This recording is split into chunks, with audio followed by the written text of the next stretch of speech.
Ladies and gentlemen, my name is Richard Ovenden, and I am Bodley's librarian and head of gardens, libraries and museums here at the University of Oxford.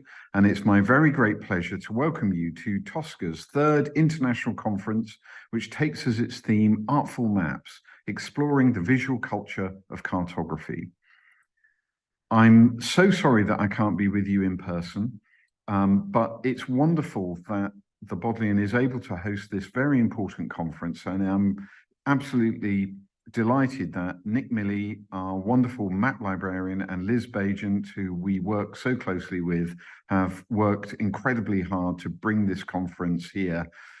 Maps are incredibly important to the Bodleian, so it's entirely appropriate, I think, that we should be hosting this innovative conference.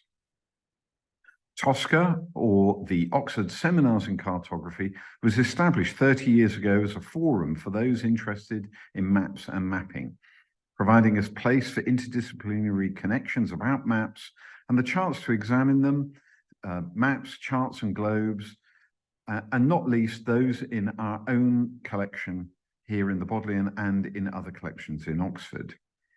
Liz Bagent from Oxford School of Geography and Nick, as I mentioned here at the Bodleian, have been the founding conveners of TOSCA now for many years. Maps, of course, are both artistic and artful. Map making inescapably entails making aesthetic judgments, and the look of maps can significantly help or indeed hinder the map as a means of communication. Take Harry Beck's 1931 tube map for London, for example. It's not just a very convenient tool for getting around the city, but it's become an icon of modernist design. And unlike most modernist icons, it is still widely liked, being voted second favorite British design of the 20th century in a national context. Beck's secure aesthetic judgments made the map widely used, which in turn gave it longevity, which made it liked and, more than that, loved. More generally, we expect maps to be easy on the eye, pleasant in the hand, and especially when the information they depict is no longer current, decorative on the wall. Maps then are artistic, but also artful. They're trusted guides which we rely on in our daily lives and in our scholarship, yet they can also be deceitful. Brian Harley spoke of silences on maps, gaps which draw a veil over some feature of the land, a military installation perhaps, which someone once wanted omitted. Cartographic frauds have been perpetrated on the public in the law courts and on cartographic scholars and collections. We can share the humour in Marc Monmonier, who has described artful maps in his wittily titled book, How to Lie with Maps, but that's largely because we're in on the joke. Maps then involve art and artifice, and this conference looks set to explore both. And we're so pleased to have attracted speakers from a whole variety of disciplines to the conference. And it's wonderful to have both art historians and cartographers and other historians together in the same room discussing their mutual interests. We welcome speakers from university departments of geography, history and art history, law and others. We've welcomed practicing visual artists and speakers from institutions such as English Heritage, the British Cartographic Society, and of course the Bodleian itself. Our speakers at this conference are drawn from across the globe, from the UK, USA, Netherlands, Italy, Australia, Hong Kong, and Germany. Their topics will allow us to explore maps from Asia, Europe, North and South America, and the Middle East, and even utopia and, wait for it, outer space. Never let it be said that the Bodleian doesn't take you to places new and as yet unexplored. Our distinguished speakers include Rosemarin Landsman from the Frick and the Metropolitan Museum of Art, and now the University of Amsterdam, speaking on maps in Vermeer's paintings. We have our colleague Alex Kent from English Heritage, and a whole host of other luminaries who are going to be sharing their insights and thoughts with you. I'm very pleased to see my old friend Bob Batchelor from Georgia Southern University, who's made so many important discoveries here in the Bodleian, coming back as a speaker. And I'm only sorry not to be able to connect with you, Bob, and all the other speakers at this conference. So it gives me great pleasure to declare this conference open, to thank you all for coming, and to thank Nick and Liz once again for their wonderful convening of this conference.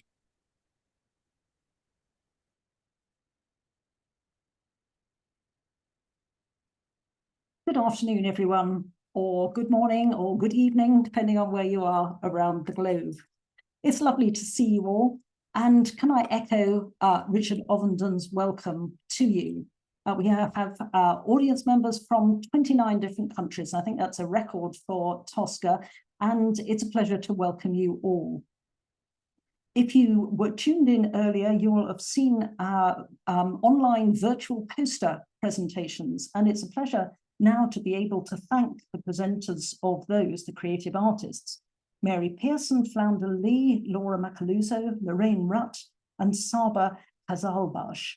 If you happen to miss those artistic presentations today, then I can warmly recommend that you tune in tomorrow, when the gallery will also be running before we get going with our papers. There's some really innovative and exciting work there, inspired by maps or featuring maps or being created in some way from maps. So I can really warmly recommend that. Now we're in the first day of our two-day 30th anniversary conference, and it's my very great pleasure to introduce our first Emerging Scholars Forum. We decided to cluster together our PhD students and recent PhD candidates who successfully defended their theses, because it was nice to see what's really on the cutting edge of student work and young emerging scholars' work. And we're very, very much looking forward to hearing a wide variety of papers from them. How we're going to organize this is that we are going to have a succession of talks, one after the other, short presentations, and then a consolidated question time at the end of our little cluster of papers. So during the papers, if thoughts occur to you and you'd like to ask a question, please do post those in the Q&A facility, which you'll see at the bottom of your screen. And we'll collect those up, and we shall then be able to have a good discussion at the end of the papers. So without further ado, I'd like to press on to our very first paper. And it's a pleasure to be able to welcome Caroline Anjali Ritchie. Caroline's recently completed her PhD at the University of York and Tate Britain. And this year she's taking up a junior research fellowship in English literature at Exeter College in Oxford. And she's going to be speaking to us now on Picturing the World, William Blake and 18th Century Global Images. Over to you, Caroline. In this paper, I will argue that studying William Blake's depictions of globes can help to round out our understanding of 18th century cartographic visual culture. Map historian Dennis Cosgrove has influentially written of the so-called enlightened globe of 18th century Europe. For Cosgrove, by the 18th century, quote, "the globe has become an instrument of secular learning, the focus of an objective, disinterested gaze," end quote. Cosgrove rightly points out that this disinterested gaze coincided with and was in many ways underpinned by the global imperial and commercial interests of European nations.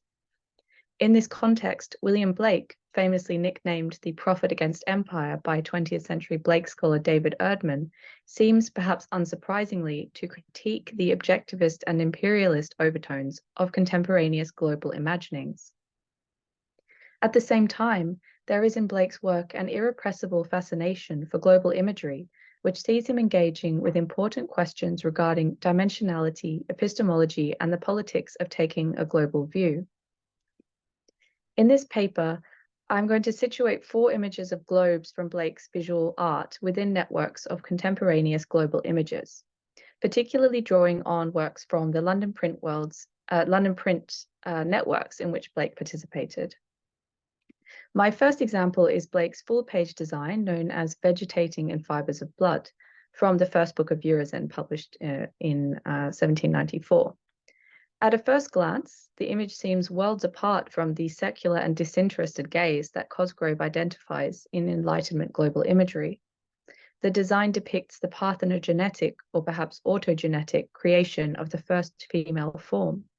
It likely relates to the description on plate 18 of the globe of lifeblood that trembled, branching out into roots to form a female form, trembling and pale. I believe that vegetating in fibers of blood can also be read as a cartographic image, poised somewhere between a fantasy of regenerative world-making and a nightmare of violent abstraction. The various copies of vegetating in fibers of blood feature, to varying degrees of vividness, markings that suggest the arteries of a human heart. In copy B, these arterial markings are particularly pronounced.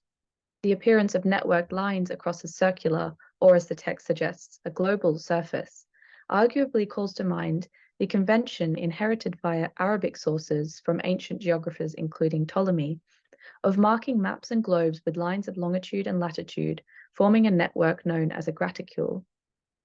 Blake would later use this device in a design for Jerusalem, and this Jerusalem image suggests that Blake was indeed aware of the graticule.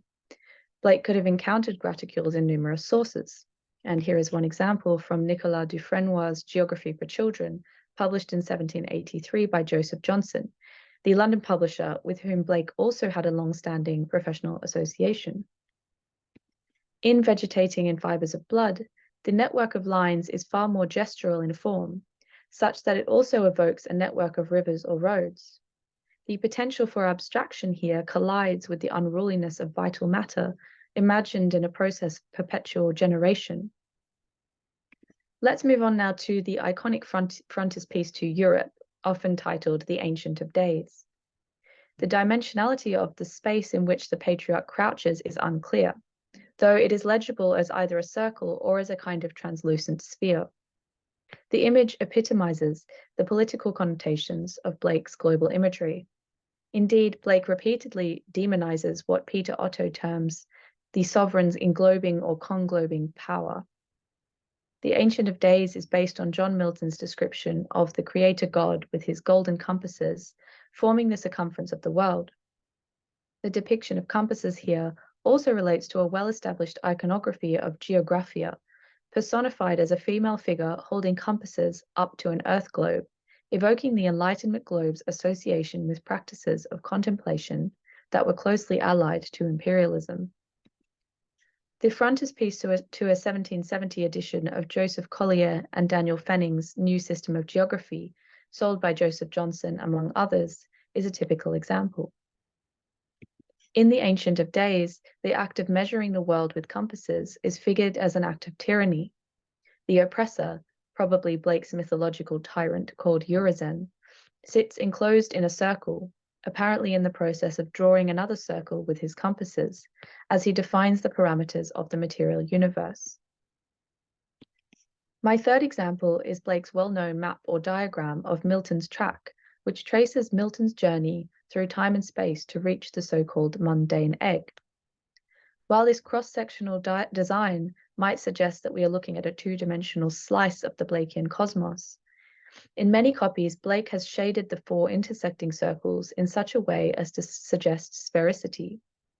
The image can be read as simultaneously two-dimensional and three-dimensional. In creating this contradiction, Blake appears to push at the limits of representation. Blake was certainly not alone in acknowledging the unsatisfactoriness of two-dimensional representation, but his tendency seems to have been more to problematize this rather than to seek to resolve it. We might compare the Milton's track design with some figures included in The Artist's Assistant in Drawing, a manual written by Carrington Bowles and first published by Thomas Kitchen in 1768, followed by multiple reprints. Diagrams 8 and 9, shown here, instruct a draftsman on two different methods of drawing an oval, using compasses to draw intersecting circles. Blake's design seems almost to mock such devices. He presumably did not use a compass to draw these circles, while the design asks to be read as by turns two- and three-dimensional, foregrounding the limits of its own medium. The Goddess of Fortune, Blake's 15th design to Dante's Divine Comedy, provides a fourth example of Blake's global imagery. The artwork was left unfinished on deck, but broad strokes and indeed several important details are in place. In the lower half of the picture, a naked female figure floats in a circular vat, the upper section inscribed, quote, "The whole of a shithouse, the goddess Fortune is the devil's servant ready to kiss anyone's ass," end quote. Above her, the figures roll circular masses towards one another. One is inscribed very faintly celestial globe, and the other terrestrial globe. On one level, the picture shows what is described in Dante's text. The avaricious and the prodigal are fated to roll huge weights against one another. Fortune looks on.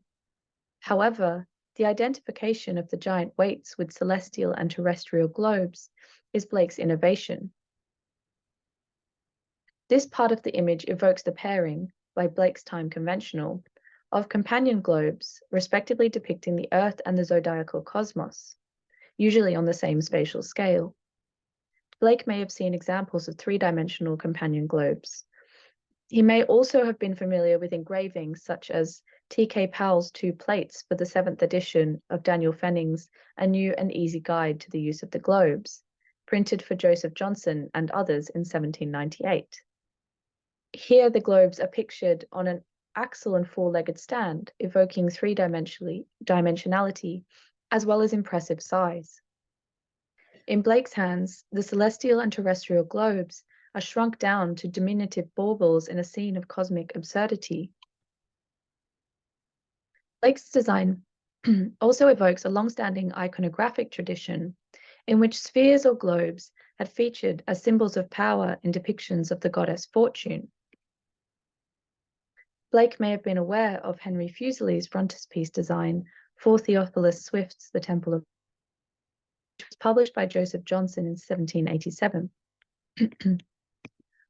And Fuseli's design itself seems to pick up on Dürer's 2 depictions of Fortune, with which both Blake and Fuseli may have been acquainted.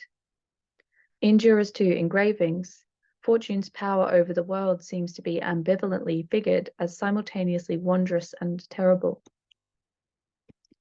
In Blake's depiction, by contrast, Fortune's sphere is transformed into the shithouse that contains her. The maneuver suggests a scorn for restrictive circularity, as the oppressor becomes a prisoner of her own oppressive system, much like the encircled figure we encountered in The Ancient of Days earlier. Cumulatively, these instances demonstrate that in Blake's work, globalizing vision is strongly connected with self-justifying systems of knowledge and power.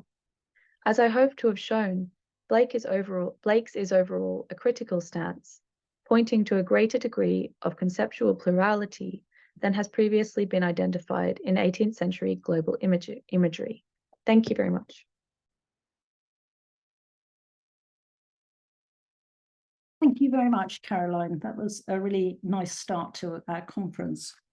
And you mentioned one of the main problems, really, of cartography, the problems of representing two-dimensionally three-dimensional objects. And that leads us on very nicely to our second speaker, who is Karen Rann. Karen is a visual artist with an abiding interest in historical methods for flattening landscape onto paper maps. Her doctorate was from Queen's University Belfast, and that explored the emergence of contour lines in 19th century Britain and Ireland. And it's a great pleasure to hand over now to Karen, who's going to speak to us on drawing with altitude, how hill sketches introduced contouring to the Ordnance Survey. Thank you very much, Karen. This talk explores how hill sketches employed by the Ordnance Survey introduced contouring to Britain and Ireland. Hill sketches produced compelling renditions of landscape, particularly when compared to the mechanical drawing methods as used by surveyors. From the 1790s, the Ordnance Survey employed hill sketches for the 1-inch map series in England. Initially, what they should include on sketch maps was not fixed, and neither was their drawing style.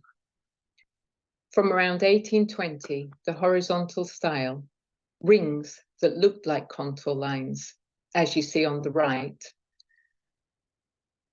became favoured over the vertical style, which is on the left, though this remained in favour for indoor drawings and printed maps throughout the 19th century.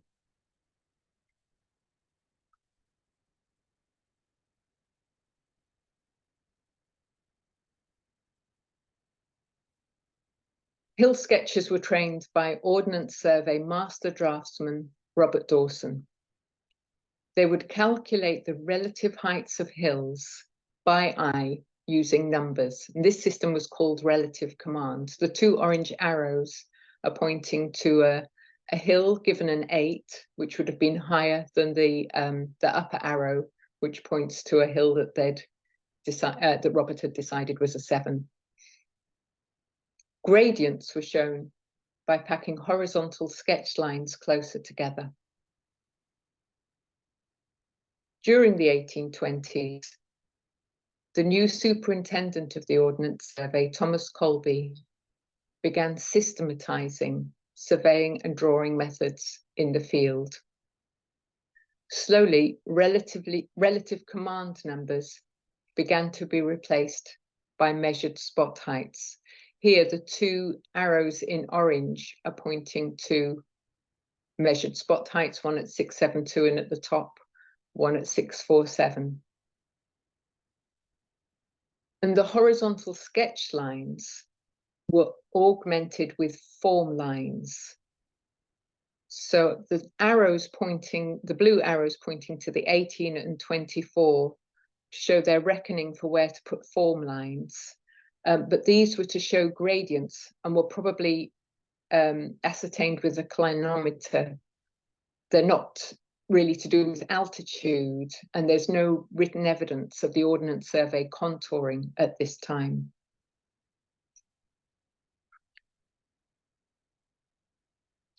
With the Survey of Ireland beginning in 1824, Colby could systematize surveying and drawing processes from the outset.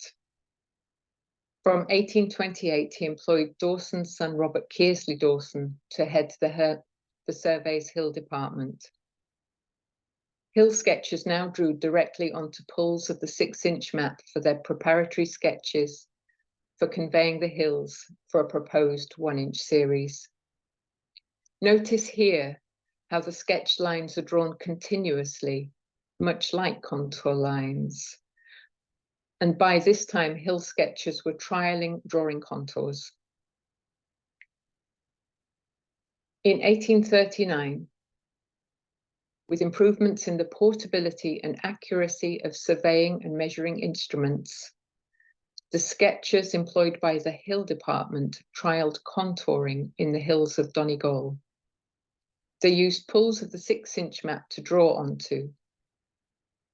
The circles along the straight-edged lines show where the hill sketchers placed staves as they levelled around a hill.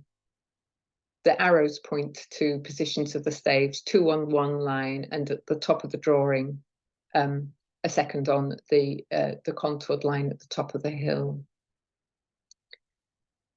These were known as instrumental contours. The intervening circles, or curvy lines, if you like, are interpolated contours. That is, they were drawn by eye. The trial was deemed a success, but the task of contouring would be passed on to cheaper to employ surveyors. I'm just going to backtrack to what the surveyors were doing. Surveyors in Ireland had principally been engaged with the trigonometrical survey and followed by a secondary triangulation. And only once these were completed, surveyors then made measurements for the courses of roads and rivers into field levelling and road books. So the page on the right here of a road book, a field book, shows a river impossibly curled to fit onto one page alongside all its measurements. These were then put onto plots, and which is, so if you look at the drawing on the left, that's a surveyor's plot, which sort of reduces landscape to a series of straight line measurements, and particularly compared with the hill sketcher's contours, the same piece of land,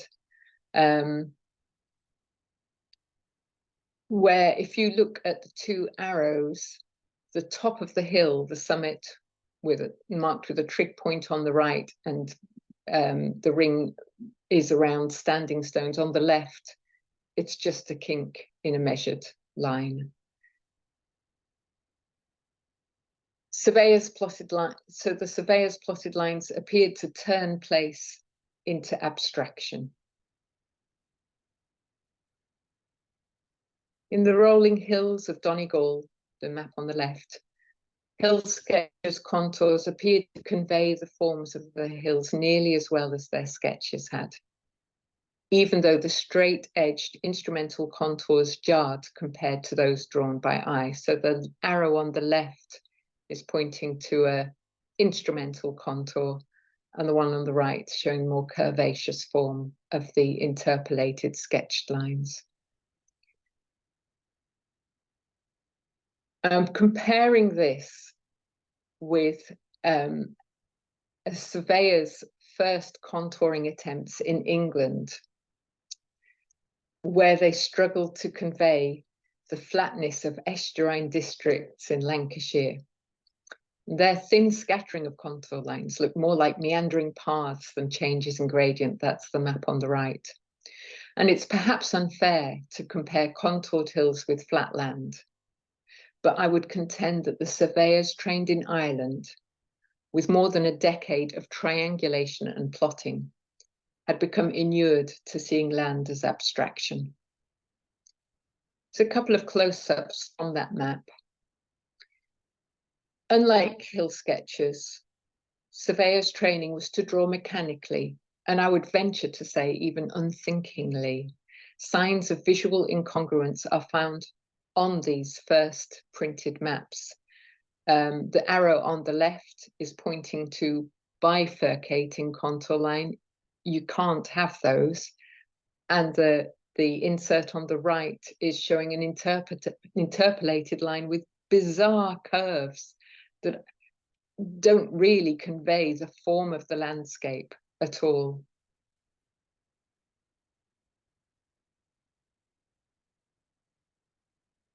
From the 1850s, hill sketchers drew directly onto the surveyor's 6-inch contoured prints in preparing for the 1-inch series. Frequently, hill sketchers corrected the course of the surveyor's interpolated lines. So on the left here, the two blue arrows show where the hill sketchers have shifted where they think the hills are compared to the pools of interpolated line in blue drawn by the contourers, the surveyors.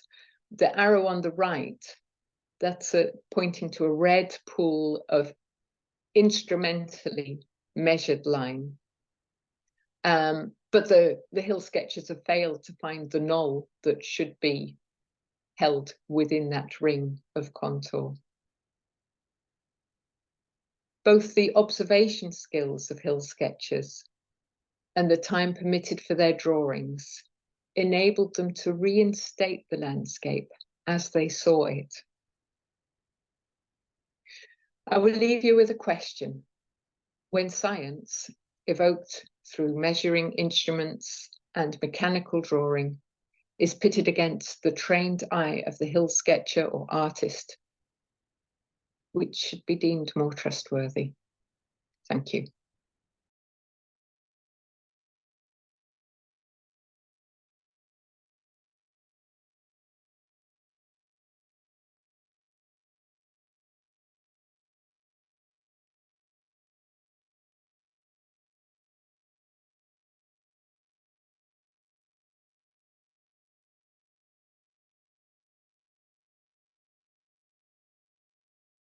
Thank you very much, Karen. That was really fascinating and really opens up the whole discussion about the relative merits of science and art not only in depicting what's there, but in forming our understanding of what is there. Thank you very much. Well, we now go back in time and move to Asia with our next speaker, Man Zheng. Man is a PhD student at the Freie Universität in Berlin, and she's studying the history of mapping in early modern Europe and late Ming Dynasty China from the perspective of knowledge history and transcultural history, and with an approach that focuses on the process of map reading, of map making. For those who are new to the discipline of cartography, this focus on process is one that's very much current in our methodological discussions at the moment, stimulated by Matthew Edney and widely taken up as a fruitful way into our study of maps. So it's a great pleasure to introduce Man Zheng, who will speak to us on Etched in Stone, Artistry and Knowledge Transformation in the Late Ming Transcultural Cartographic Encounter.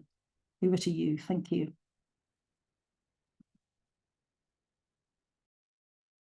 Hello, everyone. I'm talking about artistry and knowledge circulation in the late Ming Dynasty in today's presentation.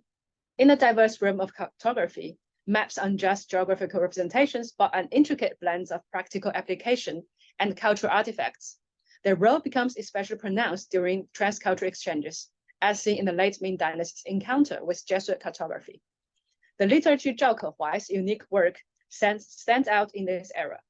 Rather than creating another paper-based reproduction of Mater Ritchie's world map, Zhao carved the stone version and gifted rubbings of it to other scholar officials, intertwining the Jesuit-Ming cartographic encounter with ancient Chinese epigraphy. Although this stone and all its rubbings no longer exist, from Mater Ritchie's records and the preface written by Zhao Kehuai for this map, found in another collection in the same era, it is evident that this wasn't just a replica, but a fusion of Eastern and Western knowledge narrations, reflecting on cultural boundaries and individual roles in such exchanges. Zhao's work epitomizes the interplay between art and practical mapping, local and global contexts. This presentation delves into Zhao's fusion of cartography and art, underscoring the high degree of local participation, which goes beyond our previous understanding of this encounter, and explores the cultural significance of his replication methods. Before delving into the analysis, let's revisit the introduction of the Western-style world map.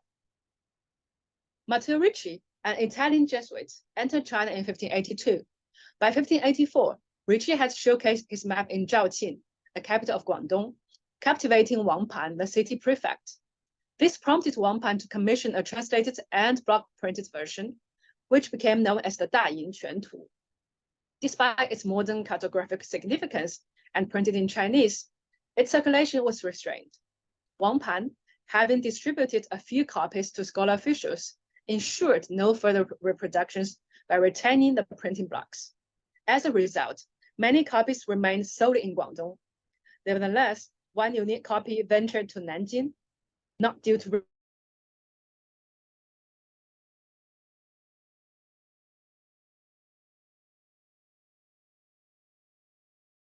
1590s.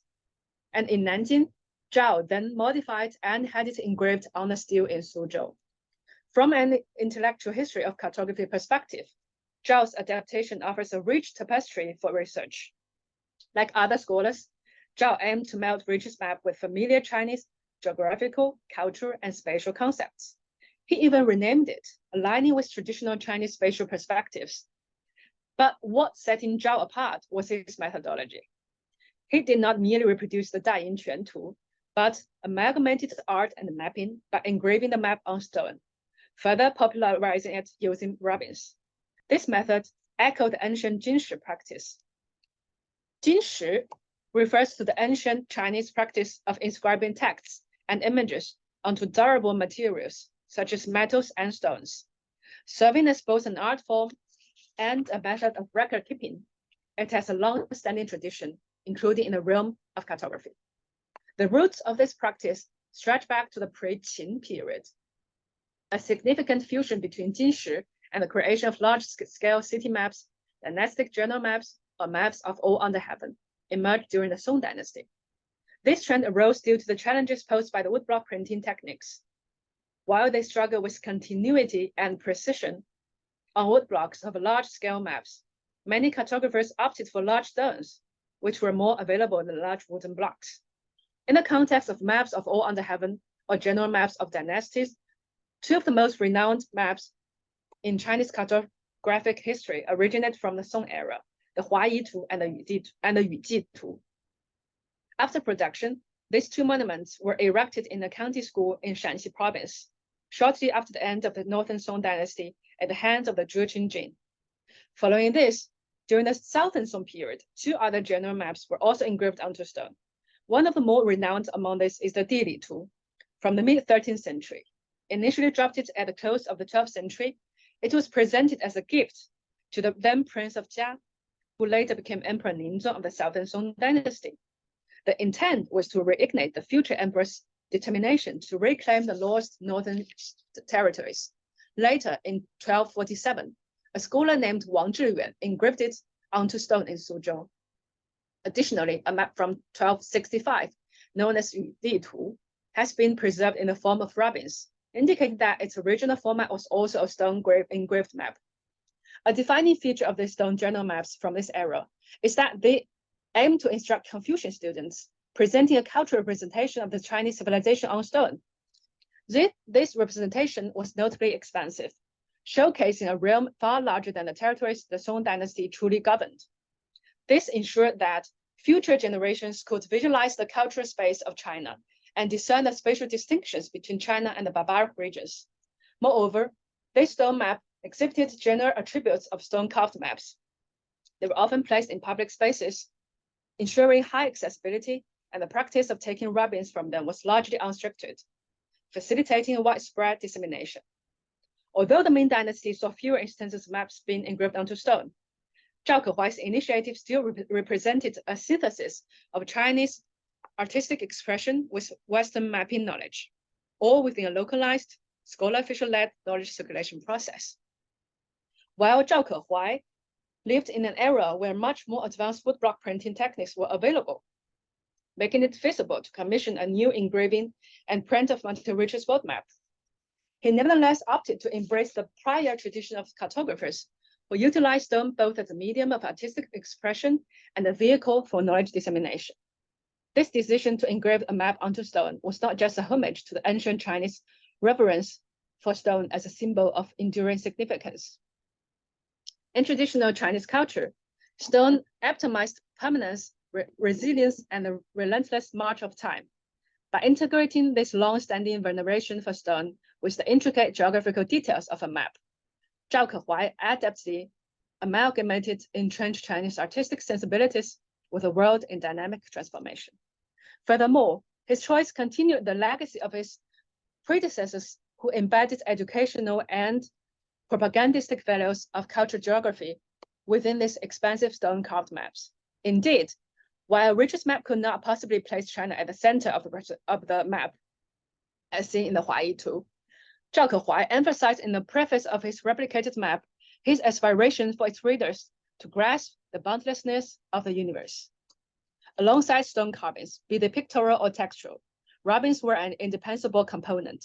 With the tradition of epigraphy, robins stood not only as significant works of art, but also as faithful vehicles for disseminating the content of the original piece. The aesthetic, intellectual, and cultural merits of robins elevated them to a status where literature began to exchange them as social gifts, symbolizing the act of gifting robins. Zhao Kehuai's act of gifting robins of the engraved map to his friends in officialdom is a manifestation of this literary social practice. These robins weren't merely physical imprints. They truly encapsulated the spirit of the original creation.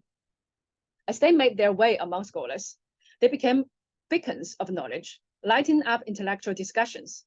Each added note and stamp deepened their significance, involving them into dynamic storehouses of collective insight.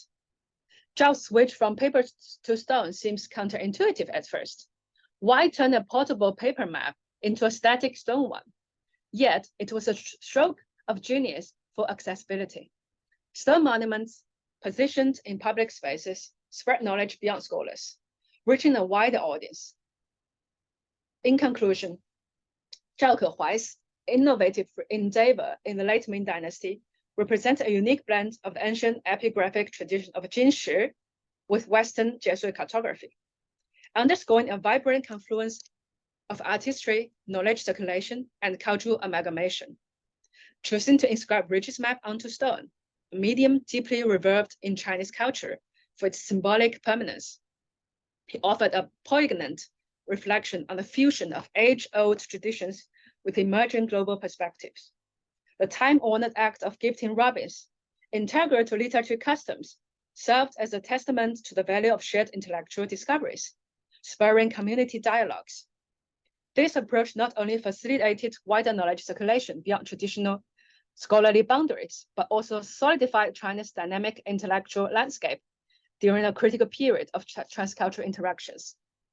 The journey of Zhao's map, transitioning from paper to stone and further disseminated through robins, symbolizes a society keenly adapting to its shifting role in an ever-expanding global context, while firmly anchoring its intrinsic cultural values. Thank you. That's my presentation today. Thank you very much. That was absolutely fascinating. I'm sure that there'll be lots of discussion about that medium of stone mapping, which you're quite right, is kind of counterintuitive for Westerners. And so that's absolutely fascinating. Thank you very much indeed. So we move on to our last speaker in this session, who is Shibboleth Shechter. And Shibboleth's research interests stretch across many areas, including mapping and countermapping. She's a PhD candidate at the University of Lancaster, where her research investigates developing a critical cartosemiotic pedagogy. And it's a pleasure to introduce Shibboleth now to speak to us on developing and exploring critical thinking with maps towards a critical cartosemiotic pedagogy. Thank you, Shibboleth.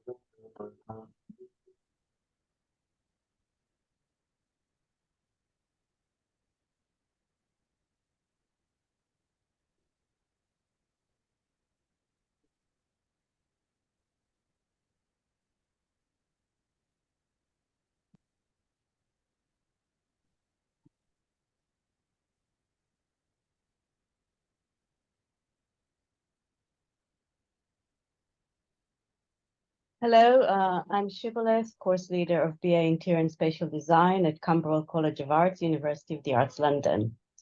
I'm also a PhD candidate in educational research at Lancaster University. The working title of my thesis, which I briefly touch upon in this short presentation, is Developing and Exploring Critical Thinking with Maps Towards a Critical Cartosemiotic Pedagogy. The artful map we just saw is by Freya, a year 1 student on my course. It is titled Freya's Adventure. I asked my students to create effective maps, or borrowing the title of this conference, Artful Maps, of the college neighborhood. Maps that combine local geographic information with personal information, employing multimodal techniques. My thesis explores the possibility of evolving a cartosemiotic framework to decode and encode the position politics of these maps. The framework I'm developing builds on the work of 2 map semioticians, Wilfred Noss and Dennis Wood. Noss progresses a cartosemiotic theory grounded in the semiotics of Charles Sanders Peirce. According to Peirce, the sign is a concept object comprising 3 parts that work in relation: the sign, the object, and the interpretant. Here, the sign is the visible content of the student's map. The object is what the visible content of the map represents geographically, and what the map represents conceptually and critically. And the interpretant is the process of encoding and decoding the maps. Peirce's typology of signs concerning the objects consists of the icon, defined as the similarity of the sign to each object, and the index related to each object by a temporal, spatial, or causal connection, and the symbolic, whose object relation depends on cultural convention. Noss progresses that a map contains all three types. Dennis Wood proposes a series of map signs grounded in Barthes' two-tiered semiological system, the language and the myth. Like Noss, Wood argues that every map is at once a synthesis of signs and a sign itself, an instrument of depiction of objects, events, places, and an instrument of persuasion about these, its maker and its makers and itself. Wood proposes 10 codes by which to unravel the complex text of maps. These include 5 codes of intra-signification that operate within the map at the level of language, the iconic, tectonic, linguistic, temporal, and presentational, and 5 codes of extra-signification that operate outside the map at the level of myth, and by which the map is exploited, the thematic, historical, the topic, rhetorical, and the interpretant. The emerging framework was used in a series of map elicitation interviews to decode the students' maps. Freya says that her map doesn't have a theme or a strong concept. It's just things she randomly saw and liked, things that gave her a special feeling. She captured the things during one walk on one specific day in the autumn of 2021. Although she doesn't mention it specifically, there are clues in the map that reveal the period, such as the rainbow that appeared in windows throughout the UK during the pandemic. The leaf shape was inspired by the leaf-shaped drawings at the neighboring South London Gallery. Freya used felt and twine to represent a soft, happy feeling. She did not add text or a key. She wanted the map to feel like a different world. To emphasize the imaginary, the cute objects are not to scale, and the map is designed to look like a children's playground, accompanied by an animated video showing Freya smiling in a trolley traveling along the path. Freya says that some of the cute things can be found anywhere. Others are very specific to Camberwell, like the beautiful balconies and the colored doors.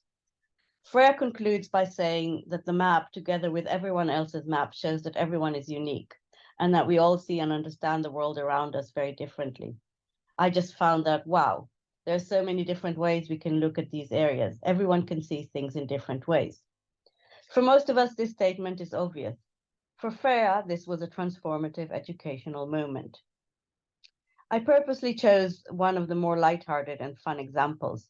Yet hopefully even here we can observe the aim of developing mapping as a pedagogical tool to engage with complex spatial issues critically. Structure inequality, the power of privilege, race, and space. Maps can capture and storytell complex patterns of meaning making. They can illustrate relations and problematize binary divisions and rigid classifications observed in our surroundings, and importantly here, that plague higher education through fixed subjects, curriculum, and marking. To meet the economic, social, and environmental challenges we face requires an educational paradigm shift, moving beyond doing things better or differently towards a new way of thinking, a new vision for education. Edosemiotics, an anti-dualist educational theory that takes Pearson's semiotics as its foundation, has been argued as the underpinning for such a turn. Edosemiotics presents relations between and among humans, humans and environment, and mind beyond cognition as ontologically primary. It critiques logocentrism and anthropocentrism and favors views akin to post-humanism and culture, nature assemblages. It sees living and learning as relational semiotic engagement. We live in a semiotic space in environments of signs and signals. Our behavior consists of signs and signals concerning each other and the environment, where humans and non-humans are deeply and intrinsically interconnected. Our understanding is embodied and situated. We understand each other, learn and organize knowledge through our body, movement, and senses. Edosemiotics meaning-making encompasses both linguistic and non-linguistic elements. Building on Pearson's interest in the advantage of diagrammatic and picture-like ways of expression over ordinary writing, Semetsky and Stables, the co-founders of the field, very briefly mention maps and diagrams as forms of representation that are better suited to capture the complex patterns of semiotic triadic meaning-making. This is particularly true when the meaning-making concerns understanding space and place. Quoting German linguist and semiotician Winfried Noss, maps are superior to language in their semiotic potential for representing space, since verbal description of space is restricted to the one-dimensionality of the speech chain. The maps my students create do not only serve to depict physical space, but also to map the experience of the body, wider senses, and one's prior knowledge to explore individual and collective issues of sustainability and identity. Mia's map of local charity shop pinpoints where she bought a tie, a jacket, shirts, a book, and a suitcase that houses the map, images of Mia wearing her purchases locally, and the artifacts themselves. Mia is fascinated with the way local charity shops reflect local character through the objects they contain, but also the causes they support. She mentioned she has observed a shift in recent years, with more and more of her peers are concerned with sustainability and buy secondhand. Sophia's map was created with spices to capture the smell of the neighborhood South Asian restaurants. Sophia described creating the map as a multi-generational family affair. Her mother and grandmother selected essential spices. Working together, they filled the house with an intense smell, a smell that will always take her back home. To employ maps in teaching and learning requires an understanding of the sign language of maps, carto literacy at a level comparable with numeracy and literacy and other discourses. In the introduction to the history of cartography, Brian Harley writes that however simple maps may appear on first sight, on analysis, they are almost less than straightforward. He argues that on the one hand, maps represent a universal graphic communication language that has an immediacy that renders it more readily understood than knowledge encoded in other ways. But on the other, maps are a combination of symbols that require careful interpretation in relation to their original purpose, their modes of production, and the context of their use. This is all the more true of student maps, which combine geographical conventions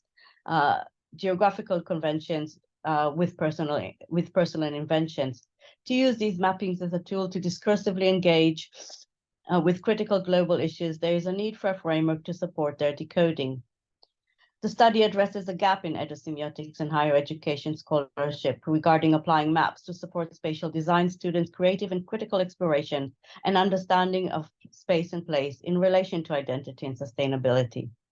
Map making can offer an alternative multimodal form to support education that includes interpretation with and beyond language. Discoursing the students' map signals the value of a cartosemiotic tool to engender carto literacy in teaching and learning, and as a framework for evolving effective mapping of the everyday local as tools to engage students with critical global issues discursively. Thank you.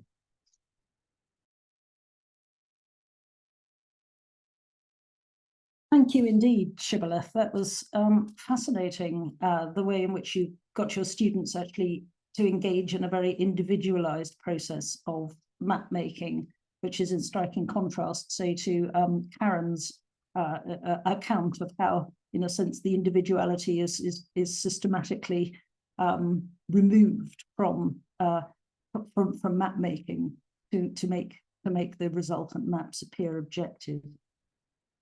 So thank you so much to all our 4 speakers in that session. Could I ask now that they turn on their cameras and unmute themselves, and then we can open the floor to questions, and those questions can come from the floor, many listeners around the globe, and they can also, of course, come from the speakers themselves to each other, and the speakers from our next session, some of whom have joined us already. So just a reminder, if you would like to ask a question, if you could put it in the Q&A facility at the bottom of your screen, that will be excellent. And I'll pick up a question from that Q&A, if I may. And this is a question to Caroline. A note to thank Dr. Ritchie for her fascinating paper. I do not have a question as such, but your reading of vegetating in fibers of blood did make me wonder about the birth of this topos of the covered or immersed globe, which one finds ubiquitously here in the US, by the paint company Sherwin-Williams and their distinctive and originally 19th century logo, as depicted in the link below, which will be is visible to everybody. Perhaps Blake was the source. So that's rather a left field question, I think we can safely say. But I wonder if you have any thoughts about the spreading of that image, not necessarily just to US paint companies, but more broadly. And in fact, not just that image, but all of the images you showed us, to give us some idea of how influential the depictions were. Thank you, Liz, and thank you, Patrick, for the link there. I hadn't come across that particular example, but it certainly sort of seems to be a striking reminiscence. So I'd be keen to look into that further. In my work, I have been very interested in the reception of what I call Blakean mapping. However, to date, that's mainly taken sort of so that's mainly focused on locally within London itself. The sort of legacy of Blake's depictions of the city of London within the work of small publishers and independent publishers within London. So it has been quite confined to that. However, I have, in the work of some of those practitioners, including there's an artist called Andrea McLean, who is based in the UK. She has produced these circular maps, and particularly a map of Golgonooza, again, Blake's utopian city of London, which kind of combine a lot of the imagery that's found in images like the ones that I've discussed here. So those are just some thoughts, but thank you very much for the note. Thank you.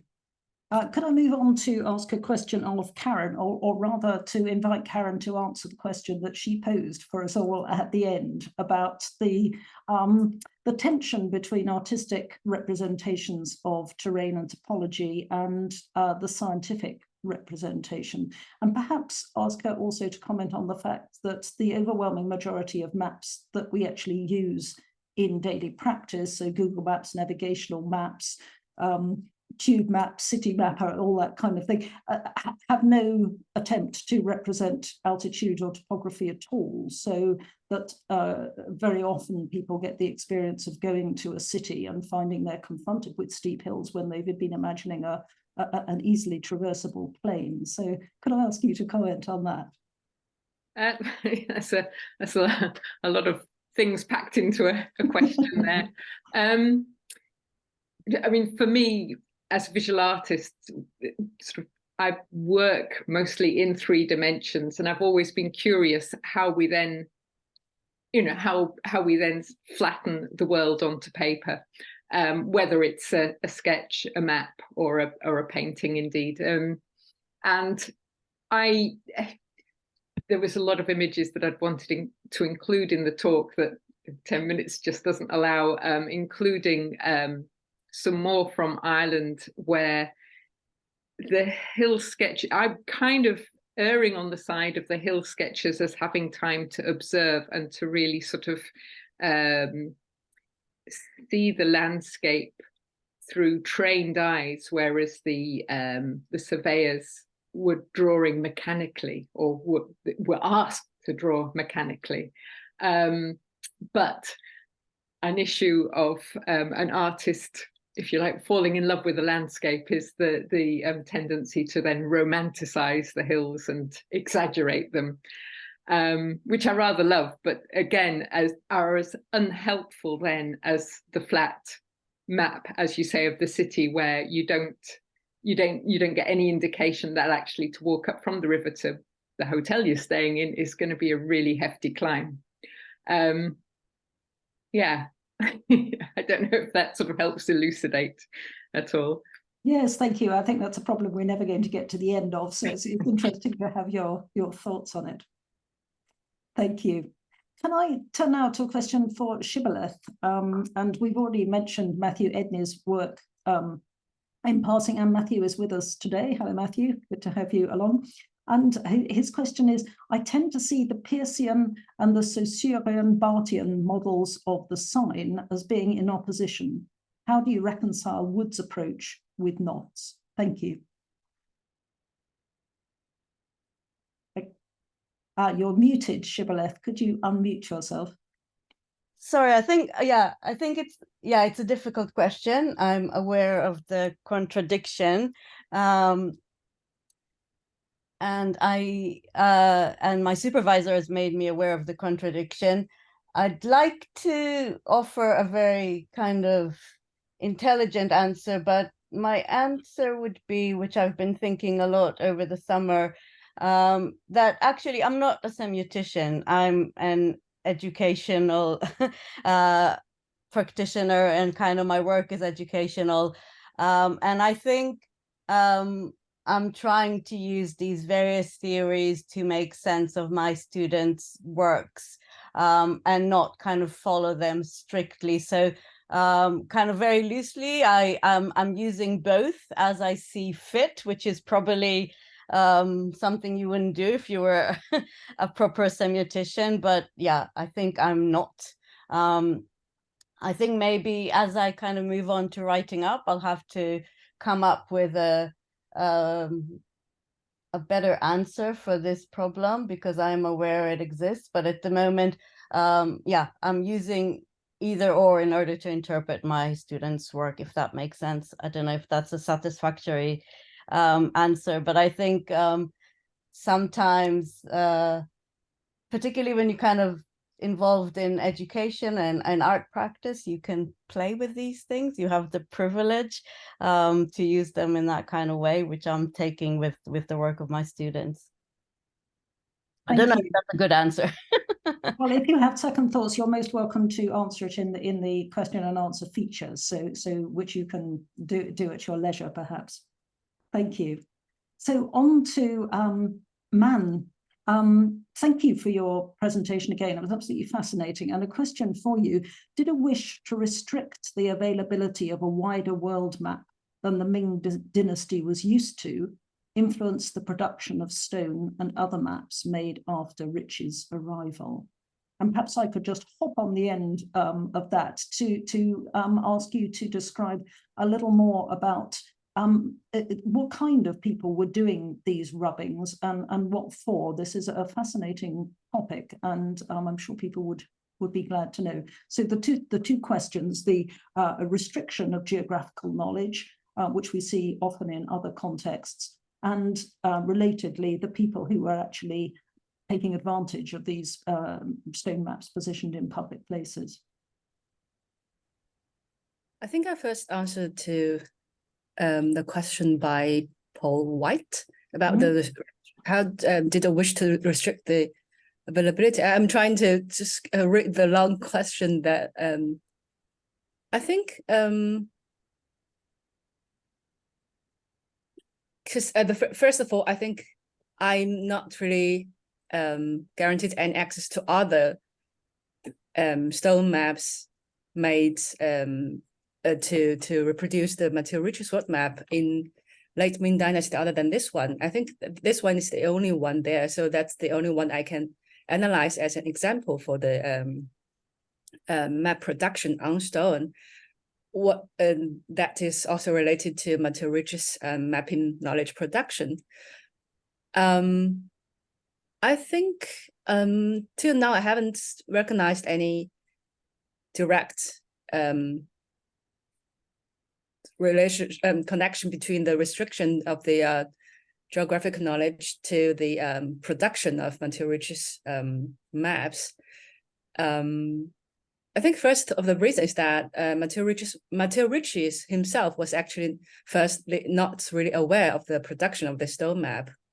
It was conducted solely by local scholars.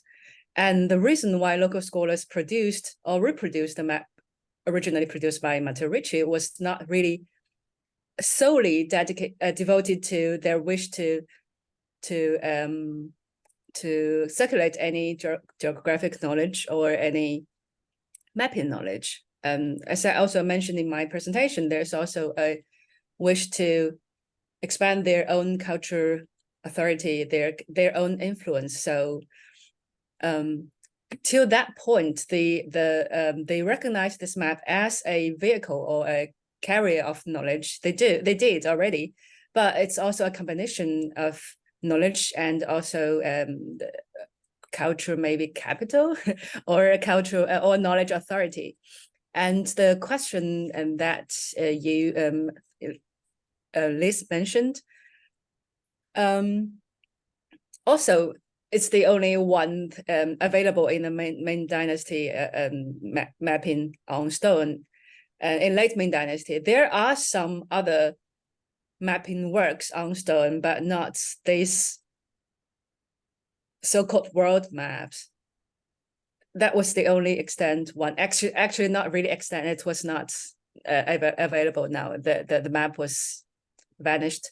So I just started the research about the stone on maps and also the rubbing. Actually, the one who made this map, Zhao Kehuai, he was a high-ranking scholar official in late Ming Dynasty, and as the stone was, it was standing in a public space, so there was no records about who did any rubbish out of the stone, and that was also one very essential and important purpose of the stone maps, to guarantee a wider accessibility for public.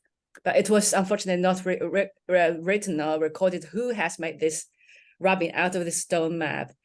I think there could be students who are interested in this, and there could be travelers who, because it's a post station, it's also for travelers. So the people who were interested about traveling, about the space, about the world, might get a rubbing out of a stone, but unfortunately there was no record of that. But I'm sure that this public space has did guarantee a wide accessibility for these maps, rather than those printed ones with a rather restricted amount of printing. Yes, thank you for your questions. Thank you. Yeah, it's the standard historian's problem, isn't it? We have any number of interesting questions, and the sources sadly looking for us always to answer them. So thank you for that. Another question's come in for Caroline. You mentioned the cartographic sources that Blake may have been aware of when he made the images of globes that you showed us. Were you able to trace his sources in detail? That is to say, you said that he may have had them, but did he in fact have them? Or are your statements based more on general information about the commercial cartographic objects that were widely available at the time? Thank you. Thank you, Marissa, for the great question. Indeed, the matter of Blake's potential cartographic sources has been a major focus of my PhD research. In this paper, I drew connections mainly with texts from within the network of Joseph Johnson, as I indicated. And these were kind of more speculative suggestions of texts that Blake may have known. However, this is also closely connected to a sort of mesh of texts that I have sought to bring into association, or to sort of trace the associations with Blake's own work, including within the Johnson network, engraved maps by particularly a map engraver called Thomas Conder, who I've been particularly interested in, who produced maps as plates for books to which Blake also contributed engravings in his capacity as a jobbing engraver. And again, without there being certainty that Blake would have absolutely seen the other plates included in the books for which he made engravings, this was kind of one criterion for, trying to sort of hunt down some of the potential sources. And, so I had a look at kind of texts that Blake seems otherwise to have known or to have mentioned in his body of work. But yes, I've also looked at kind of I tried to sort of map out a kind of topography of the London mapscape, kind of drawing on James Raven's work on the London bookscape, by locating the premises of some important map sellers within that context. And one, Carrington Bowles, who I mentioned, was located 2 doors down from Joseph Johnson's shop and had a very prominent window display. So, these are kind of some of the forms of evidence that I use to assemble these suggestions. And some are kind of more immediately associated with Blake directly, and some are at a kind of a few removes. So thank you for your question. Thank you, Caroline. So I'm sorry to say that we've run out of time, if not out of questions. There are some remaining questions. So could I invite the person to whom the question is posed to answer that using the answer facility? But we must try hard to keep to time. That's the perennial problem in conferences, that interest outruns the time that we have. So could I, on behalf of our online audience, thank our speakers very, very warmly indeed. That was an excellent start to our conference, and we look forward very much to seeing the fruits of your research in the cartographic literature in the future. So thank you very much. We can all go and have a cup of tea now, and we reconvene at 3:30, so 20 minutes time for those on, which is 3:30 for those on British time. I know we have other people all around the world. So 20 minutes time, and we look forward then to the second and final session of our Emerging Scholars Forum. Thank you very much indeed.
Good afternoon, everybody, and welcome back. Delighted to see you all back and ready for action. We've had a fantastic first section.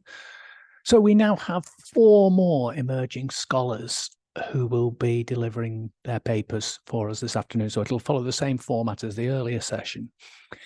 Our first speaker is Flynn Allott. Now, Flynn is a doctoral student in the Faculty of English here at the University of Oxford. He's working towards his thesis on 4 authors who composed in prose and who expressed a particular interest in the period's cartography. So, Flynn, over to you.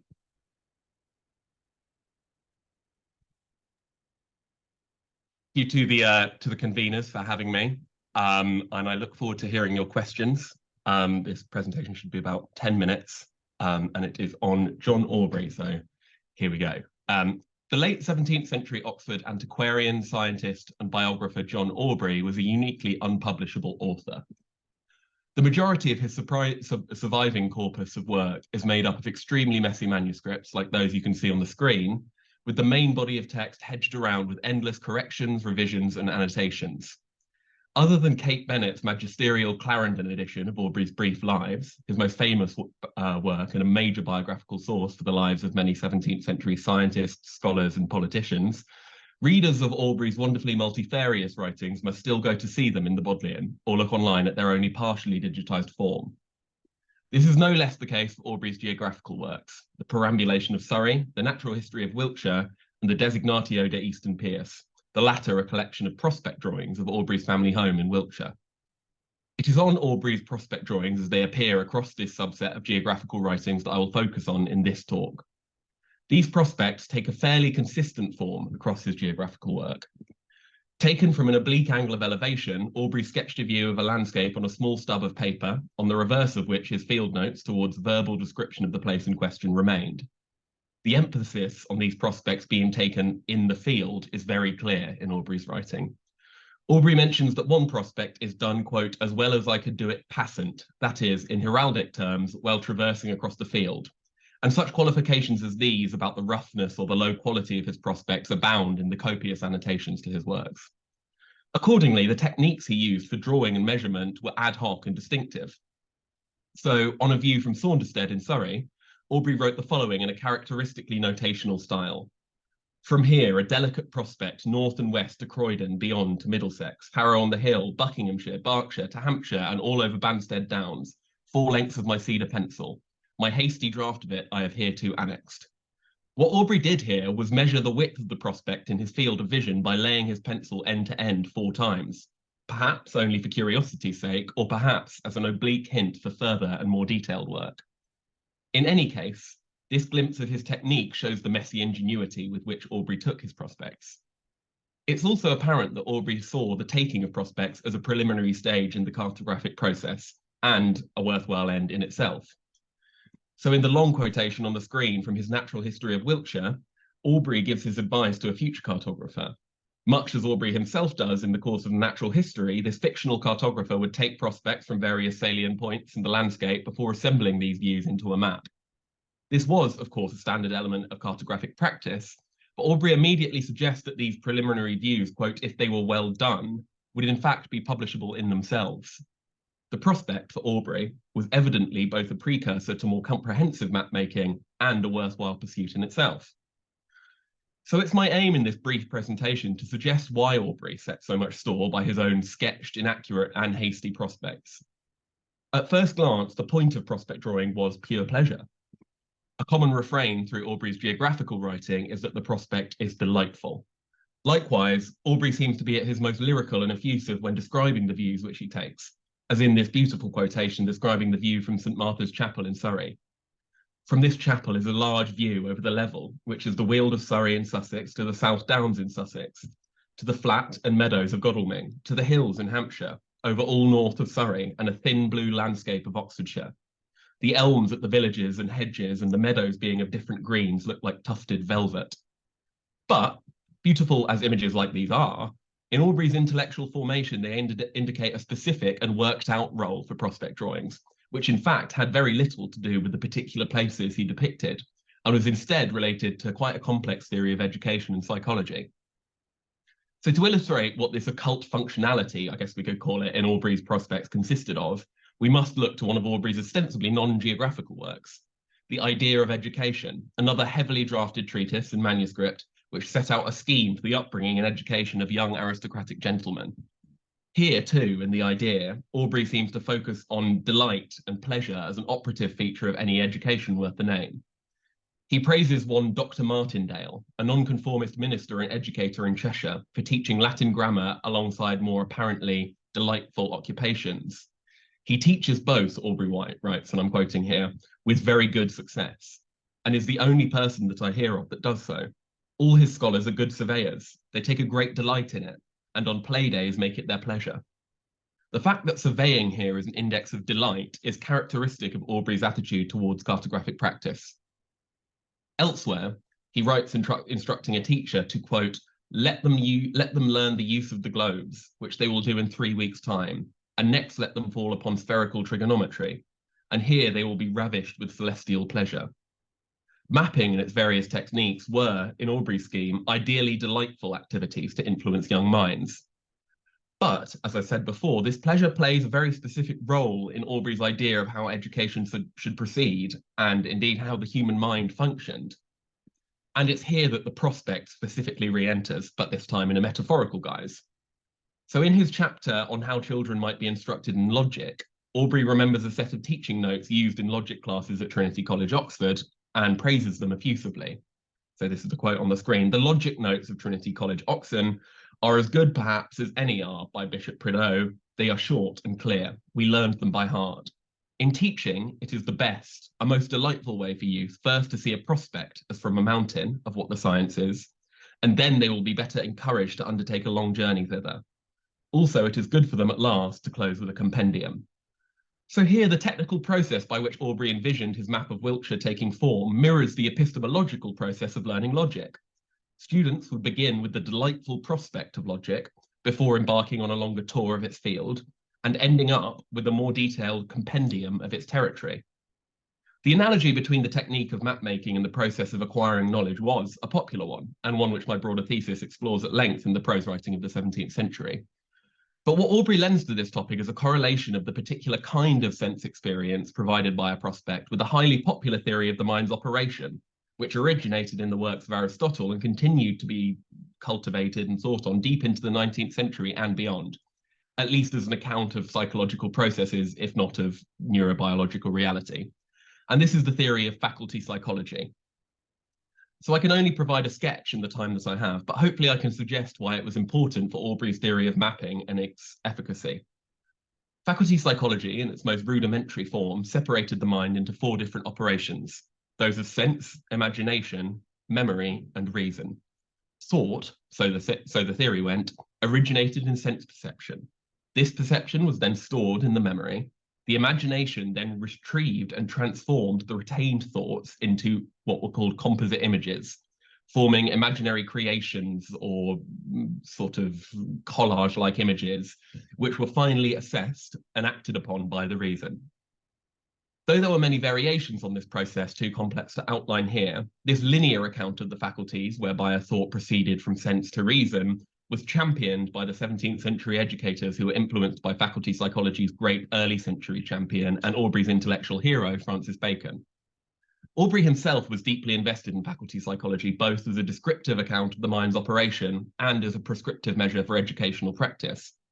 And tellingly, he most often invoked the faculties when speaking about the visual kind of learning emblematized by the metaphorical prospect of logic. So here he is when discussing how best to teach Euclid's theorems.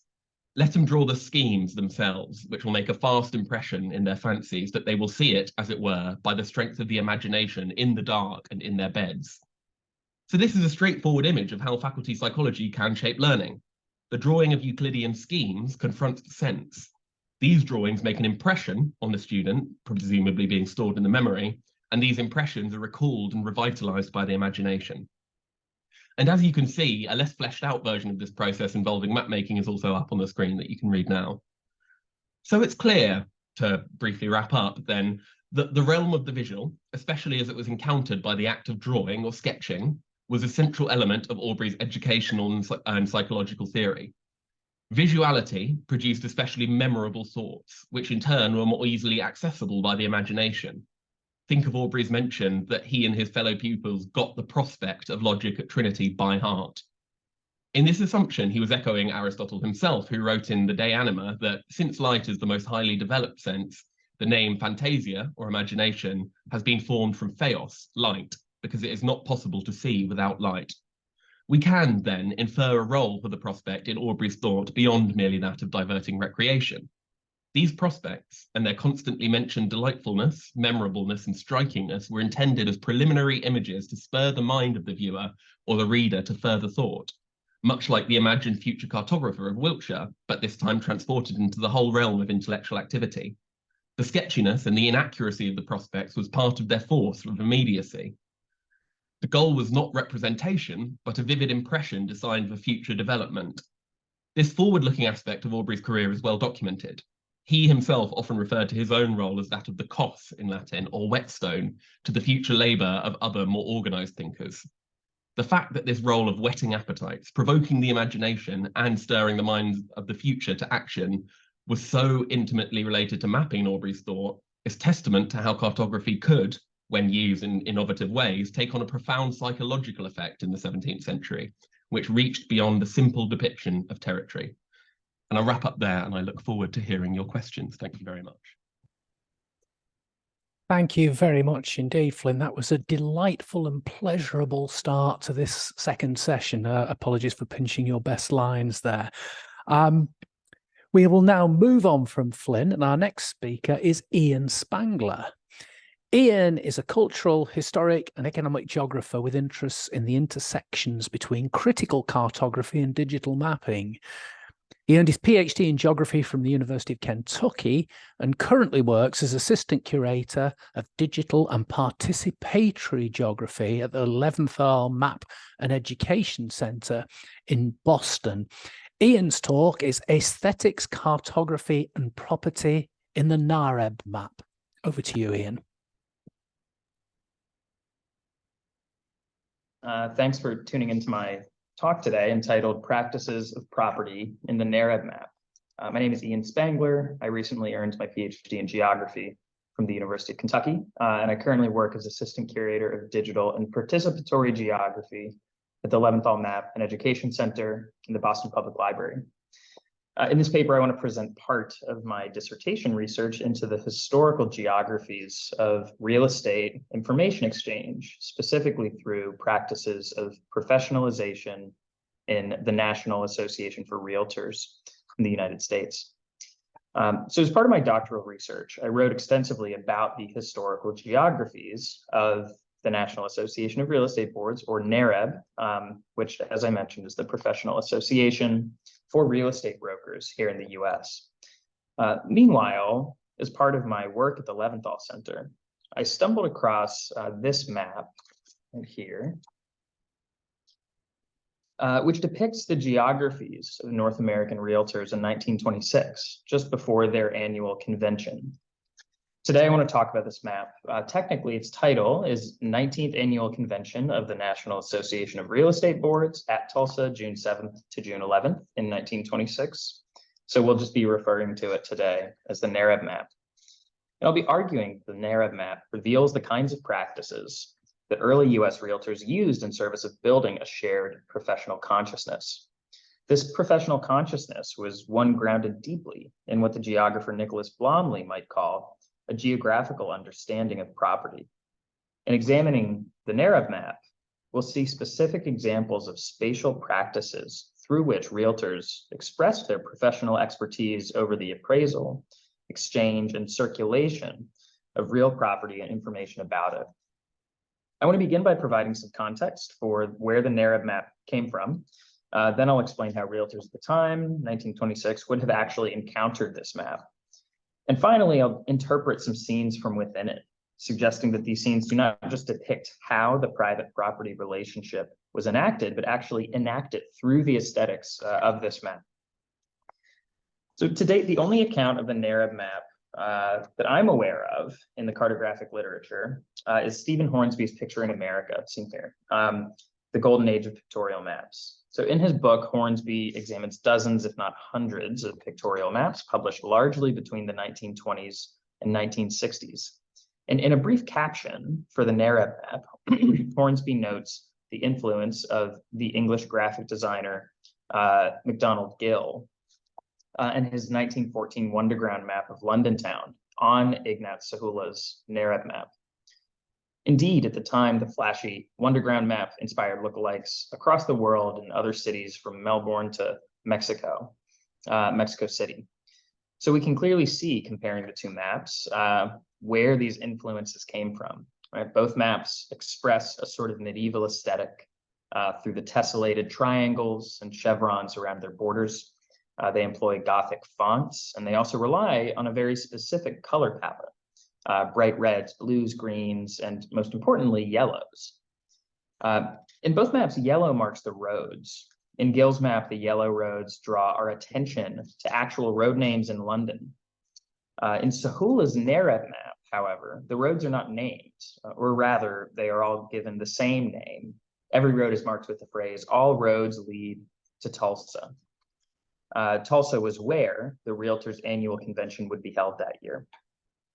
Putting these two maps in stylistic conversation highlights the spirit of internationalism and imperialism, indeed, that characterized the turn of the 20th century, which, essentially draws our attention to, as Gill's map proudly states, the heart of Britain's empire, and the ways that US realtors might have imagined themselves in sort of cartographic conversation with some of these ideas.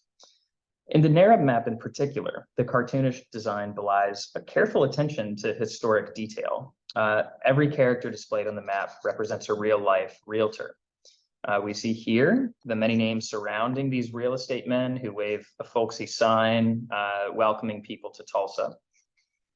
Most well recognized among them would have been Herbert U. Nelson, a prominent realtor who played a very important role in scaling up the multiple listing service, which was a system at the time for exchanging proprietary information about property data in the to other countries, France especially.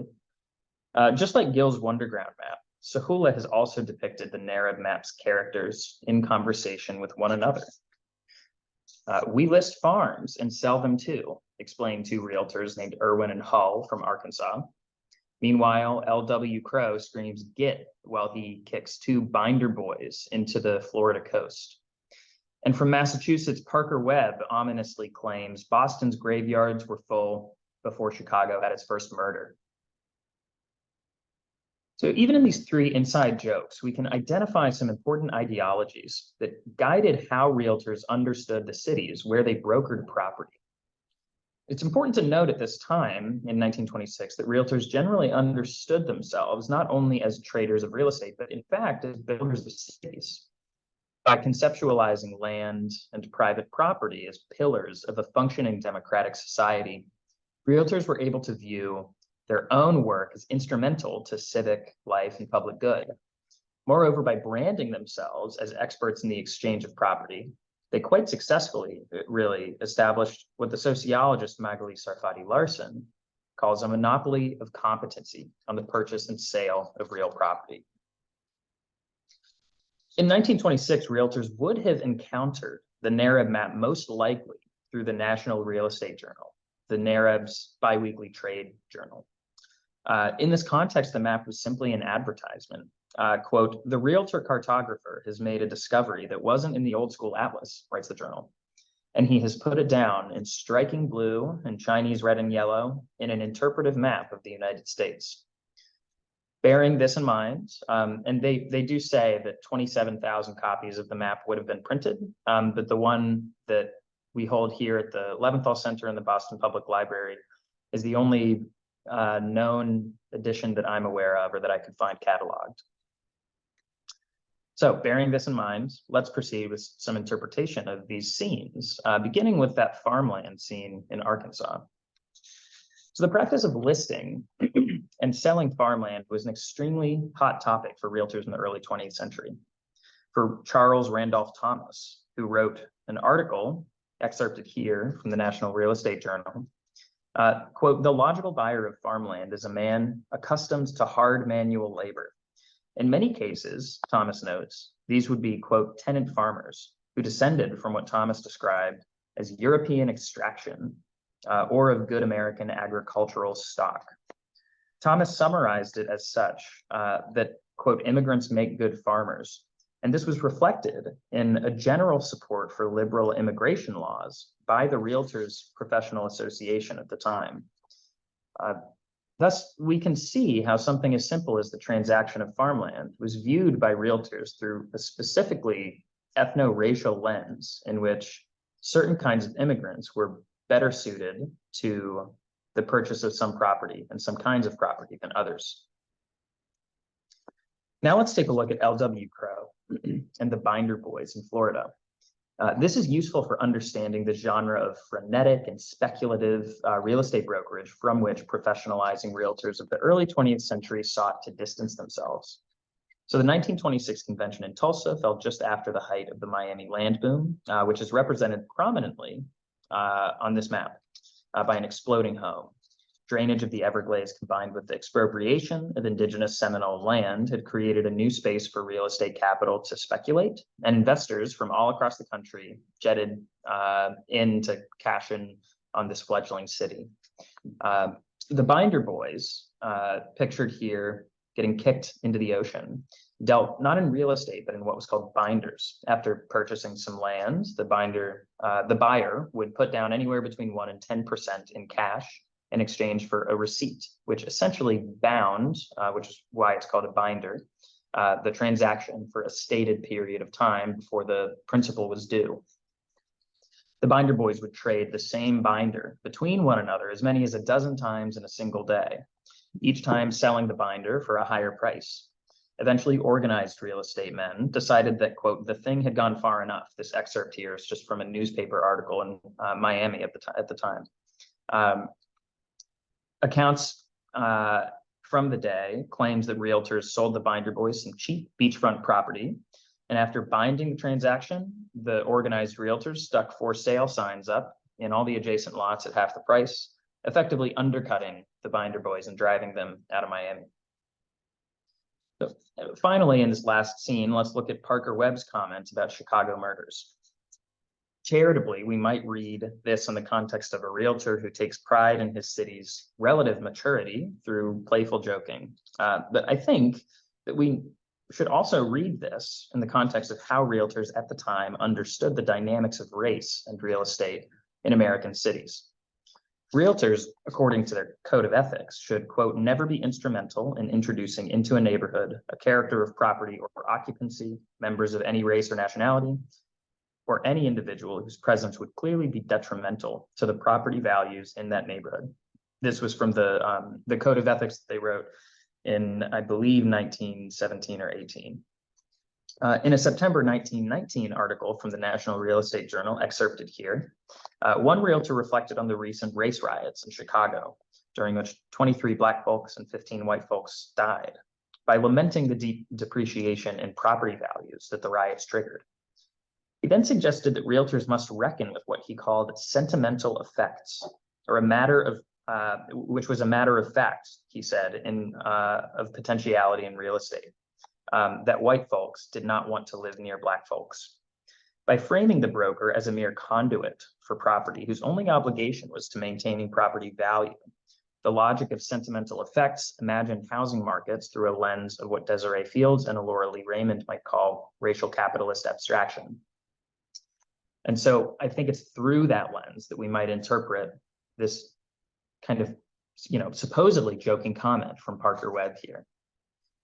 By way of conclusion, let me just offer one final comment on what we can learn about realtor ideologies at the time from the design of this map.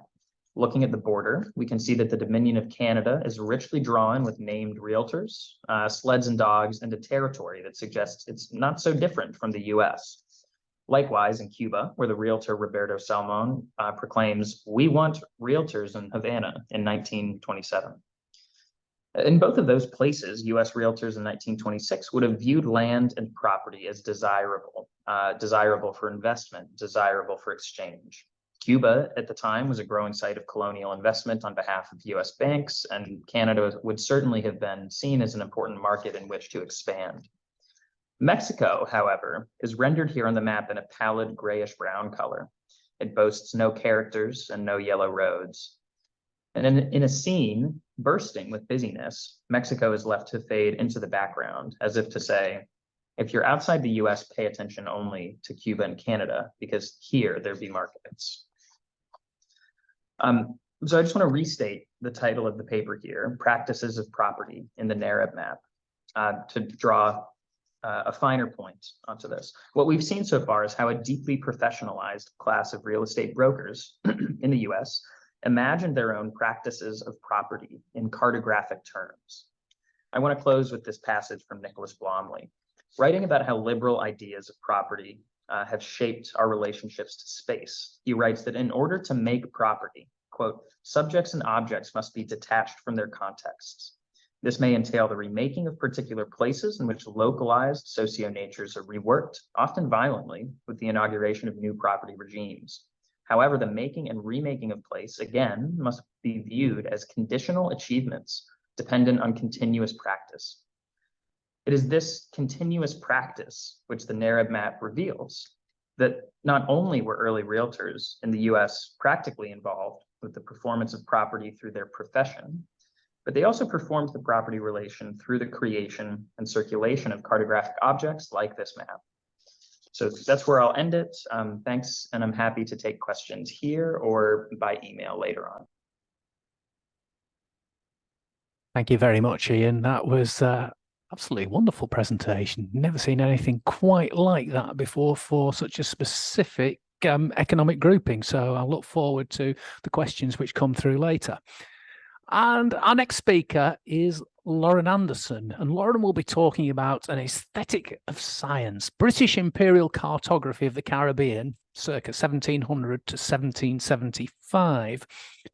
Loraine is a 2023 graduate of the Master of Studies in Intellectual History here at the University of Oxford.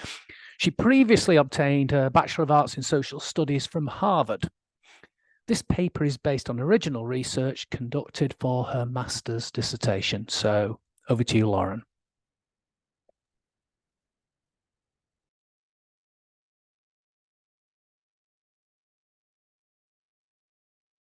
Following Great Britain's victory in the 7 Years' War, its Board of Trade inaugurated a campaign to produce topographical maps of new imperial possessions in the Caribbean. The board was intent on using its maritime authority to bring new island territories into its imperial fold. A prime example is this map of the island of Jamaica, completed in 1763 by Thomas Craskell and James Simpson. Craskell and Simpson sought to represent topographic accuracy, and as such, everyday realities of plantation society are reduced to a symbolic ledger.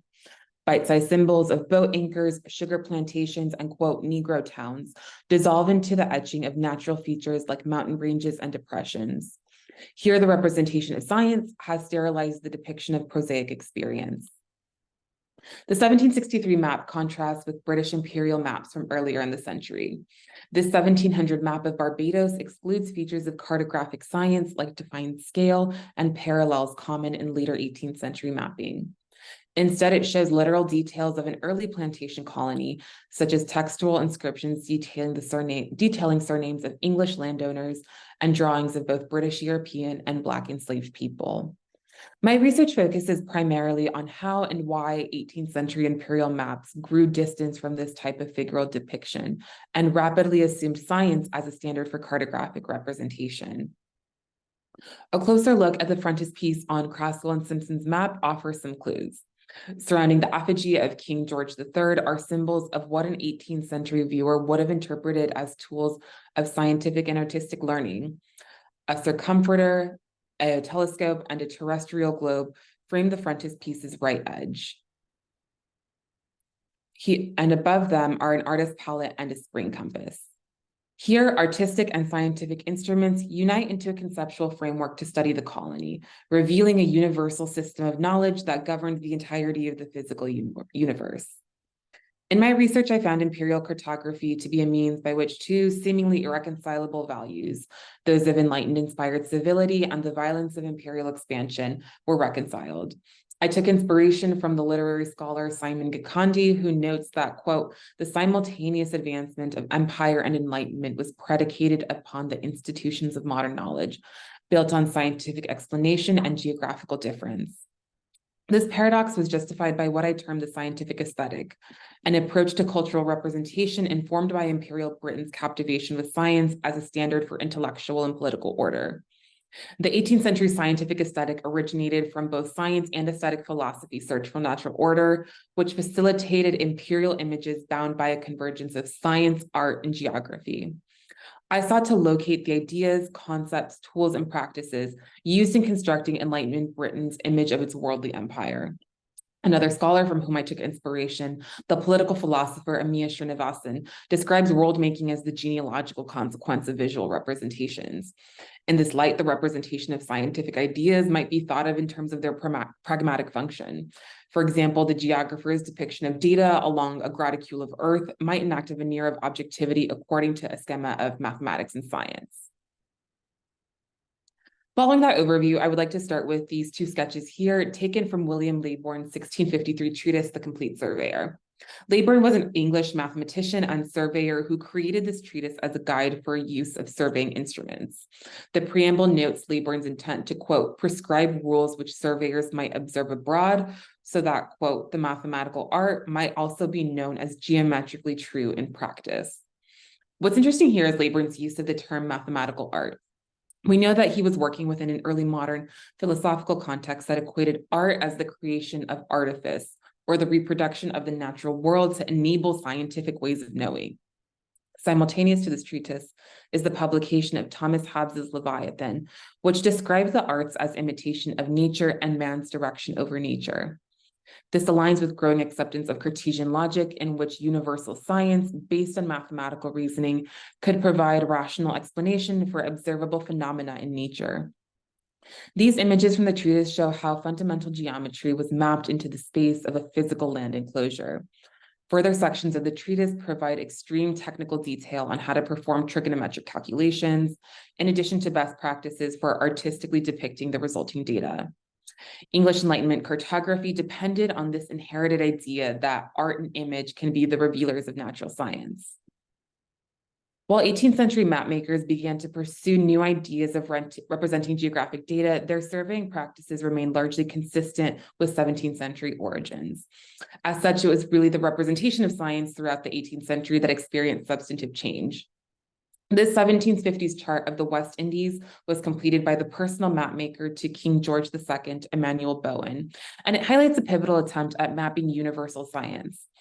Bowen described this map as based on, quote, a new system of general geography according to an accurate analysis of ye science that incorporated ideas across scientific disciplines. The text in the right corner lists information on Caribbean winds to guide English sailors, for example. So despite persistent inaccuracies and longitudinal projections, which unfortunately we don't have time to get into here, this map visually integrates new climatological data into cartography's contemporary intellectual power. Cartographic projections like Bowen's began to systematize the variation inherent to nature.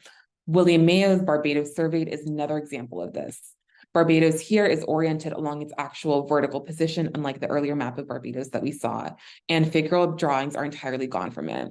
You can see gray etchings within certain parishes that outline elevation, although this is more common in later topographical maps. The scientific aesthetic sought to graphically reproduce features of the natural world into a received pattern of what an empiric sketch should look like. This aesthetic of science allowed British subjects to perceive imperial space within an intelligible visual language. Cartographic aesthetics have enormous potential to affect how ideas of place and landscape are constructed. And it's reconstructing these ideas requires acknowledging a dialectic that existed between scientific and aesthetic practice, and the influence of this dialectic over cartographic interpretations of imperial space. One such area I found was the relationship between triangulation and topography in the later decades of the 18th century. Triangulation grew as an alternative to error-laden longitudinal projections, And it was instead based on trigonometric calculations between observable points on land. Angles, points, vertices were measured according to a visible landscape, which lent faith that the surveyor's calculations were congruent with an actual territory. In effect, this made possible a hypothetical map at a one-to-one scale, and importantly, bolstered the trust in empiric science's ability to systematically represent the world. Topography, likewise, was prized by imperial governments for verifiable representations of natural surfaces. Topographies often standardize artistic features to show uniformity. Many combined color, relief, hatching, and similar object tricks to show surface features that were going to be used towards more instrumental and political aims. The depiction of the Caribbean islands in Thomas Jeffries' 1775 West India Atlas highlights this trend. And here we have the atlas's map of the island of Tobago. Hatched parallel lines create shading, while their closeness alludes to elevation in the northeast division of the island. And likewise, dotting is used to portray water depth along the shoals. To the left of the Great River Shoal are a handful of 3-dot groupings that denote, quote, Indians' grounds. In the outer bays, high mountain ranges, obscure scale dots that again represent, quote, Indians' land and neighboring plantation estates. So rather than including figural and personified representations, as had been done earlier, the presence of non-European peoples on Tobago had been flattened to dots that are hardly visible amid a rationalized and scientized portrayal of land. In essence, their presence had been eradicated. The Atlas's map of Jamaica shows a similar portrayal. Shading alludes to jagged mountain ranges with several inlets and peaks. And while small dots in the interior reference individual plantations. Quote, Negro towns are all indicated by an underline of the town's name, which I know might be difficult to see here, but trust me, they're there. All underlines are concentrated within the mountainous region, suggesting local features made these areas a banishing point for enslaved communities. Like in other imperial topographies, geographic data here is reproduced into a sanitized image of imperial progress. Jeffries relied on triangulation to create cartographic images of the West Indies. Jeffries even noted in the Atlas's introduction that these mathematical methods had, quote, totally changed the geography of this part of the world. Here, compass lines are drawn based on the northwest direction from which English sailors would have arrived to Jamaica. Oceanic space is divided according to a series of measurable triangles and parallelograms. While the lines run through the smaller islands, they pause as they approach the shorelines of Jamaica and the Mosquito Coast, which was a longstanding outpost for chartered British companies. Distinct topographical features of Jamaica and the Mosquito Coast are visible despite the map's large scale, while these aren't visible on smaller islands. So within this map is an ethos that emphasized having precise scientific knowledge over commercially and politically important islands. I'd like to end this discussion on a note very similar to its beginning. Here is the title page to the West India Atlas. We see an idealized scene of imperial life on an island that's governed from above by broom blinds, which were used to mathematically approximate sailing routes. This scene foreshadows that maps of unfamiliar land and people in the Atlas are born out of scientific interpretation and ripe for observational discovery. The dedicatory frontispiece, like the frontispiece on Kraskell and Simpson's map of Jamaica, again shows how observations of new land were systematically interpreted. Around the winged figure are artistic instruments like an artist palette, adjacent to a telescope, some sheet music, and a violin. Moving right is a blank globe, a reflection of the empiric science's fundamental principle that knowledge cannot exist unless produced by scientific observation. A meeting of the arts and sciences here contextualizes the scene of the imagined British West Indies. And both are shown as requirements to understand, to comprehend, and to exert dominance of the New World. In short, science and the arts had to converge to fashion an image of enlightenment and empire.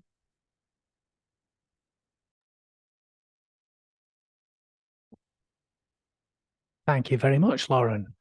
Okay, we'll move rapidly on to Jack Swab, and Jack is our final speaker today. Jack will be speaking about cartography against visual presentation, dialectics of map design and persuasion during World War II. Now, Jack is a PhD candidate in geography at the University of Kentucky with deep interests in the history of cartography and cartographic theory. His work seeks to bring a historically informed perspective to current debates in the cartographic community.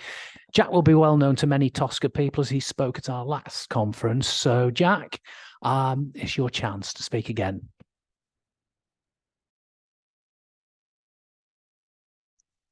All right. Well, hello, everyone. Great to be here talking to you all virtually. I'd like to first of all, thank Daniel for recording this and for Liz and Nick for organizing this session. It's great to get together with others who are interested in the history of cartography. So I appreciate their continuing work on this. So my name is Jack Swab. I'm a PhD candidate at the University of Kentucky in the United States. And today I'll be presenting on some research that I've been working on. It's still a bit in progress, but thinking about the role of cartography as it relates more broadly to what I'm terming visual presentation. So the traditional narrative goes something like this in cartographic areas. Cartography wasn't really a topic of concern in academic geography until after World War II, and that maps produced before World War II were rife with inappropriate design choices and persuasive elements. While that statement is certainly hyperbolic, it reflects the triumphant nature of a particular form of discourse in cartographic practice and scholarship. This discourse centers Arthur Robinson and his ideas for producing innovative cartographic research and design during the mid part of the 20th century that revolutionized how maps were made and studied. Robinson, who served in World War II as the head of the map division of the Office of Strategic Services, otherwise known as the OSS, it was a precursor to today's CIA, did have an impact on modern cartography. But how it is often described is akin to the types of comparison that some make to the role of the US military in the formation of the internet. In other words, without the experiences and investment from the former, the latter could have never occurred. While there is some truth to this, that the OSS did alter the trajectory of both academic cartography and geography, and it did prime Robinson to develop and spread his ideas, the impact of his thought during World War II is actually quite limited. So if we look at some of the maps produced by the OSS, and here are two representative examples, what we find is that they look really well quite ordinary. Certainly they are maps, and certainly they are, in some cases, they are visually appealing maps as well. But it's hard to look at these maps and see a significant break in what constituted cartography both before and after World War II. In other words, there's nothing really Robinsonian about these maps other than the fact that Arthur Robinson might have played a role in getting them produced. What is more significant about the role of the OSS in modern cartography is how Robinson took the very narrow vision of cartography that he practiced in the OSS and articulated it as the dominant strain of cartographic reasoning in the post-war era. So then what exactly was this narrow basis then? It is what Robinson would term the functional basis of maps that he articulated in his 1952 book, The Look of Maps, based on his dissertation work, which actually took place after his time with the OSS. So it took place in the late 1940s. This book laid the framework for scholarly approaches that prioritized the scientific study of map use and design that dominated cartography well into the 1990s.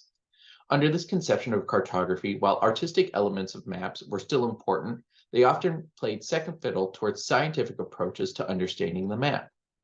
The goal was, and largely to some extent remains the same today, to produce maps that were easy to read, as neutral as possible, and as truthful as possible. But the outgrowth of this idea came from the very specific role that Robinson and the maps that he supervised played in the OSS. The OSS was a sprawling organization, and Robinson's map division was buried deep in the OSS's organization chart as one of the subdivisions in the highlighted research and analysis branch. So the little red box there is the research and analysis branch, and Robinson's division was a minor subdivision of a subdivision in many ways. In the research and analysis branch, the map division played a very specific role. Other divisions of the branch collated geospatial information into reports on specific topics, say, for instance, about the role of Roman Catholic dioceses in Germany. As part of this work, it made sense to present a map depicting the various diocese boundaries, and this information would be sent to the map division to be mapped.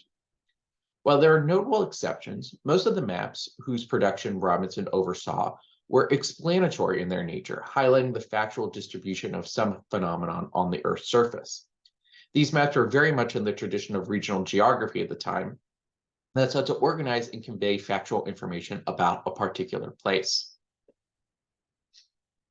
And indeed, this emphasis on factual information actually became an issue during the war.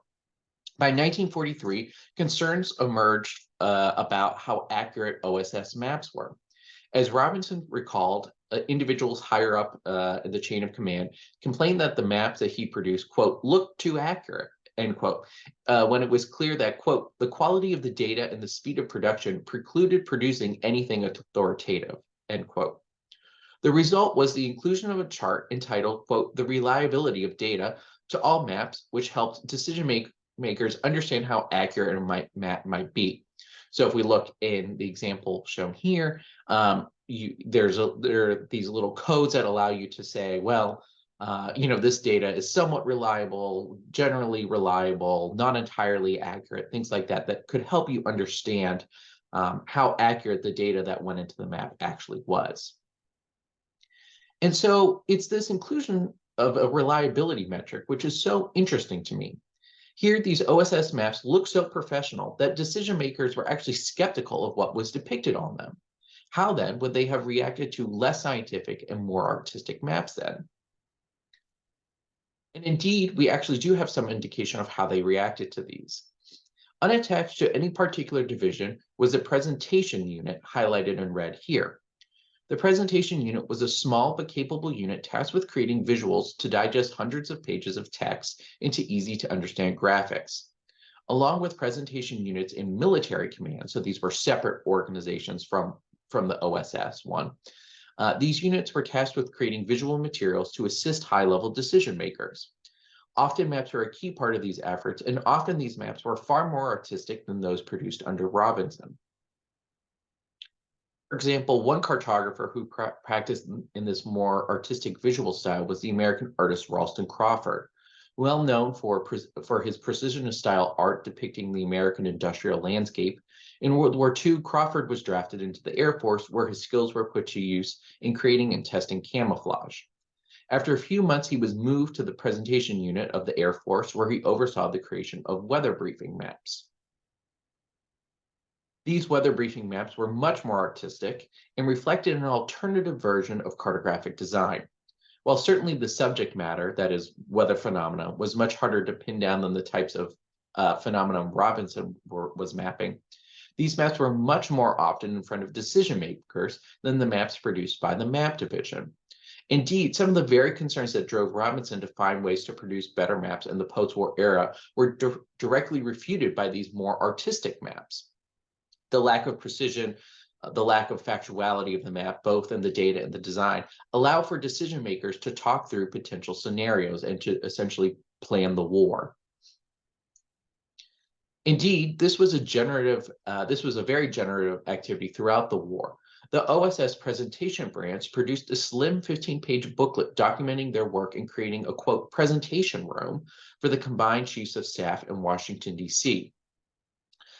Here, the Combined Chiefs of Staff, which comprised of both high-level American and British military personnel, received high-level briefings about the progress of the war and explored potential actions that they might take.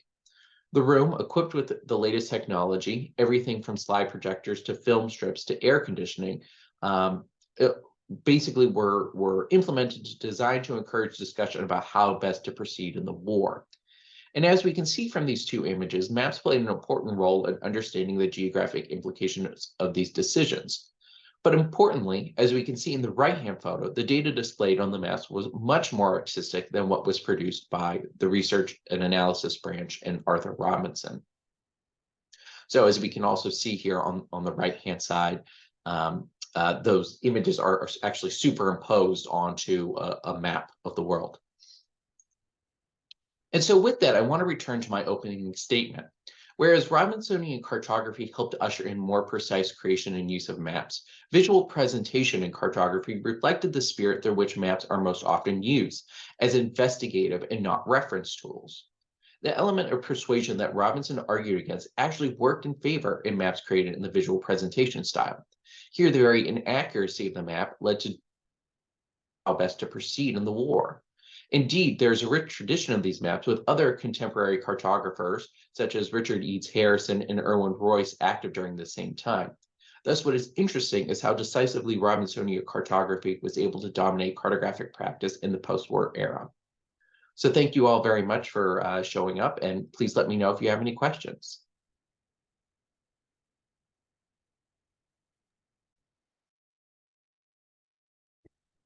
Thank you, Jack. If I can invite all our speakers from this section now to unmute and turn their cameras on, that would be absolutely wonderful. So lovely. We're just waiting for Ian to join us.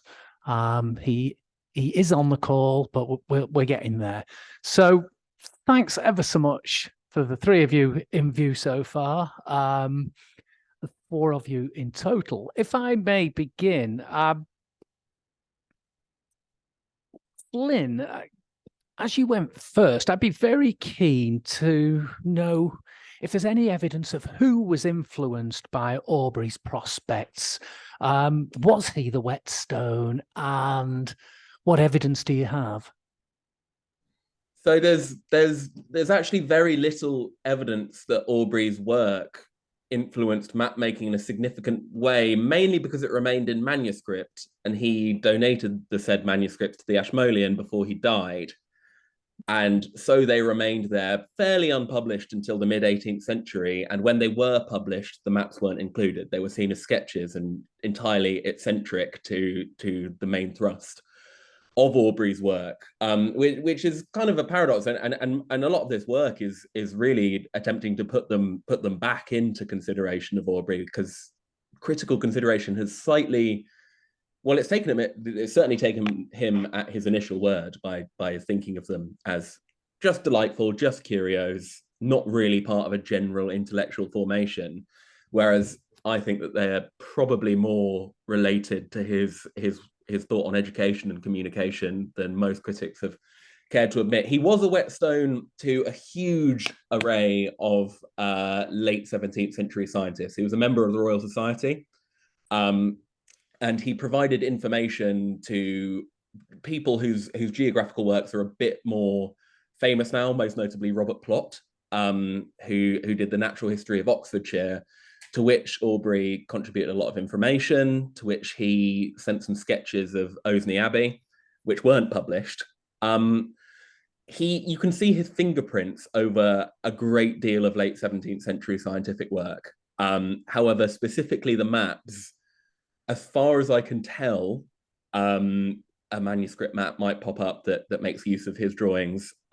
He didn't have a great deal of influence, and I think that's a shame, because to him they were very emblematic of human communication in general, and it was a really sort of refreshing perspective, I think, on cartography. But sadly, no signs of cartographic influence.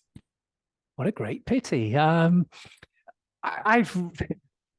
loved this idea of him being so positive and upbeat about the work he was doing, but the fact that it didn't quite make it. I've got a question for Ian now, which has come through in the Q&A. Noting that what a distinctive map. One of the striking things about the pictorial map as a genre is its level of referential density. It's Patrick here accordingly appreciated your work to contextualize various outside allusions and inside jokes. I wonder if you would situate the Nareb map as a typical subjective product of the pictorial genre, per Hornsby's account of the form in Picturing America, or is it rather atypical? How might it compare to another professional pictorial map? Yeah, thank you. And thanks for the question. I think in many ways, the Nareb map is fairly typical. You know, looking at other maps, I always like to compare it to the Wonderground map because of the sort of distinct visual and aesthetic similarities between the two.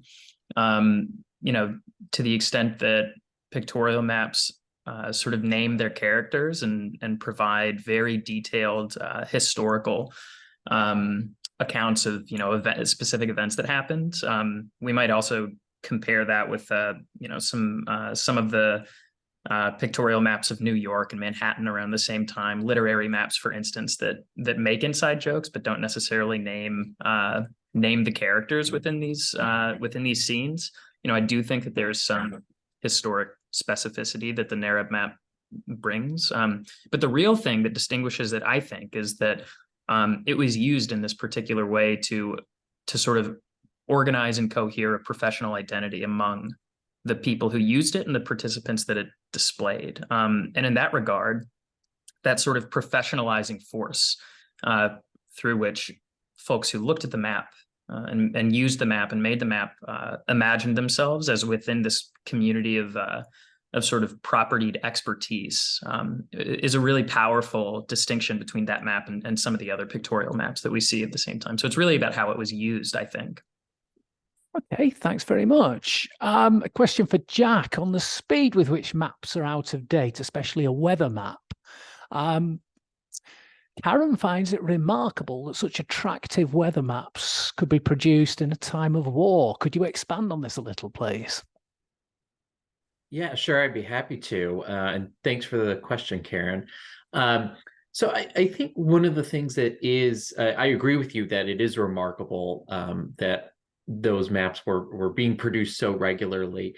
And I think I would break this into two separate parts. So I would say on one hand, the attractiveness of the maps, I think really has to do, at least in what I showed in that presentation, really has to do with who was supervising the creation of these maps. So in that case, that was Ralston Crawford, the American artist.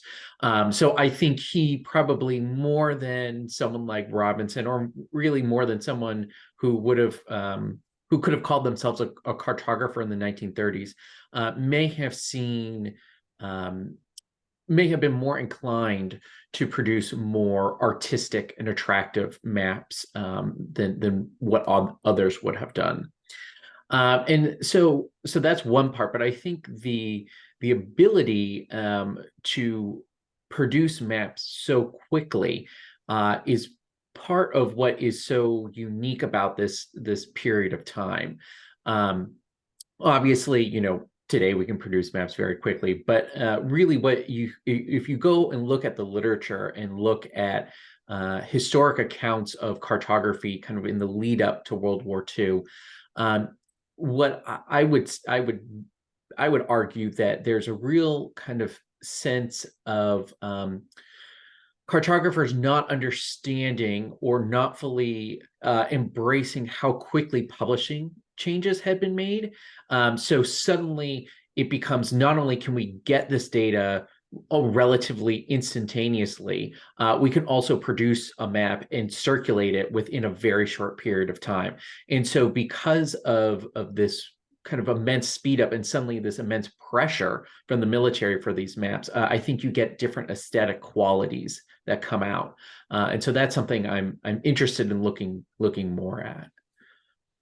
Thank you very much, Jack. We may come back to that, but Lauren, you're not going to escape without a question. So I have one here.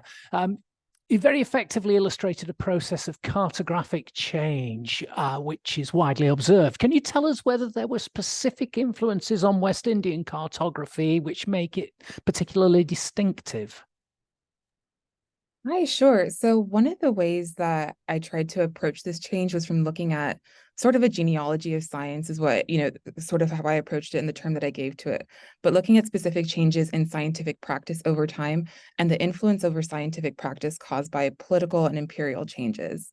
So one of the things that I picked up on was the fact that some of these scientific developments kind of arise in concurrence with imperial expansion into the West Indies. So, I mean, one of the things that I didn't have time to mention in the presentation was the advancement of the Longitude Act in 1714. that was commissioned by Queen Anne on behalf of the Admiralty. And the test for it to see if a more accurate prediction of longitude was possible was to sail to a particular imperial land and have an approximate result have a correct result within an approximation of 30 miles. And the way they did that was sailing into the West Indies. So that's how I really tried to approach it, was looking at what is the dialectic, or sort of the relationship between a lot of scientific advancements and the sort of the necessity of imperial expansion, and the sort of that paradigm that creates around creating scientific practices and its ultimate representation in cartography. Okay, thanks very much. That's an incredibly useful response there. And our next question is back to Flynn. So could you elaborate on the various meanings of the word survey as used by Aubrey? How systematically did he use the word in connection with cartography? Fairly, not necessarily systematically, but consistently, I'd say. So survey was something to him that was surveying rather was something that was taught to him or he thought should have been taught to him in school. And he admired various tutors who did teach surveying as an extension of practical mathematics. And the sort of sometimes he uses it in a more poetic sense to say the survey over the landscape rather than using a theodolite or anything like that, but it's generally symptomatic of his desire, which is symptomatic of a more general desire and intellectual culture of the time when he's writing, to bring things down to practice as soon as possible. So you can even see it when he's trying to teach Euclid, the most abstract geometry you possibly can. It's always with a view to making that into surveying as quickly as possible. So when he talks about something, it's fairly consistently mathematical. And he does discriminate quite usefully between cartographic terms. Often writers in the vernacular are really indiscriminate about what they use at this time, which is sort of helpful in a kind of sense in itself when you're sort of realizing how labile these forms were between one another, but also it's useful when Aubrey is very much au fait with the terminology and uses it in quite precise fashion, I'd say. Thanks very much, Flynn. That's cracking answer to a question which obviously is quite an important one in a map-related world. So it's Ian next. Have you noticed how the Narab map has a curved look, suggesting that looking at the globe, linking property to the country, to the globe? Does it have this kind of global vision? Yeah, that's a really great observation that I haven't actually given too much thought to. But I mentioned this quite briefly in the talk, the sort of sense of internationalism that pervaded not just the way that realtors were imagining themselves as a professional cohort at the time, but really sort of characterized, I think, a great deal of culture and politics between the sort of colonial and imperial core at the turn of the 20th century. There are some geographers, Jay Cotter in particular, who's written a lot about the sort of development of internationalism through conferencing at the turn of the 20th century. And especially in the context of the World's Fairs, right? And these sort of grand expositions that countries would host. Throughout all my research, I've never sort of directly connected the Realtors Professional Association up to these grand expositions like World Fairs, but they did have a concrete historical presence in places like the Chicago World's Fair in particular, which was where the Realtors Association was based. And so that's what they would sort of use these sites to exchange information, galvanize attendance, share, ideas. And many of those ideas, as I mentioned in the talk, are things about the sort of the racialization of property, these sort of racialized and ethno-racial understandings of immigrant populations as property owners and property owning subjects. So in short, yes, I think that's a really great observation. And they very much were thinking globally, or at least relationally, about different national boundaries at the time. Thanks. That's a point really well made. It's certainly a very striking map, and certainly the kind of ethno-cultural background was one of the first things that struck me. It was so well, glaringly lack of diversity, shall we say. Anyhow, we've time for one final question before we wrap up, and that's a question for Jack. So, Jack, was it up to the individual cartographers as to which style they adopted? And did they make their own aesthetic judgments according to how best to connect with specific audiences? Could you enlighten us on that, please? Yeah, sure. So for the second half of the question, that is connecting to specific audiences, my understanding is that oftentimes, unless there was a direct order for, like so-and-so needs this map for this sort of audience, they kind of cartographers are allowed to make whatever decisions they wanted to make in how they develop their map and things of that nature. Aesthetically, I do have an understanding that there were multiple levels within the OSS map division that a map had to pass through. So there was, in some sense, a house style that developed over time. But for example, I think early on in my presentation, I showed two different maps, one which had, which was a kind of a full color map, another one which was more of a sketch map. So there were different styles depending on how quickly a map needed to be produced or what it was necessarily being used for. And so I guess in some sense, there's not necessarily a style guide, or my understanding is that there was not a formal style guide that ever existed. If it did, it probably was towards the later part of the war, once they had spent enough years kind of putting maps together to have some sort of standardization, but that there was a lot of experimentation kind of going on with various facets throughout the war.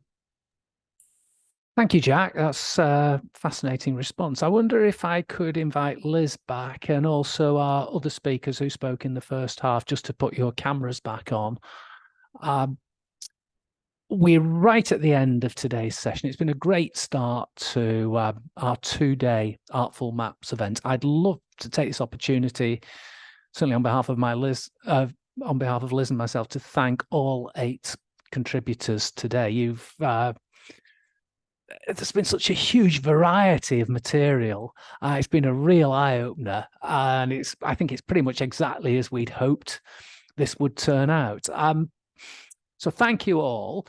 I'd also like to thank Waleed, Dan, and Katie, who Dan recorded all of you in advance. Waleed and Katie have kept the show running today behind the scenes, so thank you to all 3 of them.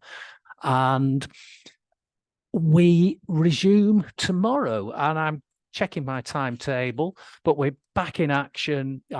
The gallery that we saw at the start will be repeated at 12:15 UK time tomorrow. So we run from 12:15 right through to 18:30 UK time. So it's going to be a really good day. I think we've got 13 different papers. There should be lots going on. So I hope to see everybody back again. We've had a really good attendance rate today. So there've been people from, as Liz said, 29 different countries. I don't think they all made it today, but maybe they'll make it tomorrow. But we had plenty of people out there listening. So hopefully you've enlightened the audience out there. I don't know, Liz, do you have anything else you'd like to say? Just that it's lovely to have been able to use this forum to engage with emerging scholars, and I hope you've found the questions useful. And I know that many of our questioners have offered to continue the conversation by email afterwards. So I hope that it continues to be a useful guide in your study. And you come from very many different disciplines, so I hope that this is a way to plug into the very interdisciplinary world of the history of cartography. It's nice to be able to make contacts, and we certainly are very grateful to you for allowing us to take a glimpse into your work. So I think we'll wish you all a very good evening now from Oxford, and very much hope to see you, see our speakers amongst the audience tomorrow, and see our audience back again for another day considering artful maps. Goodbye. Bye, everybody.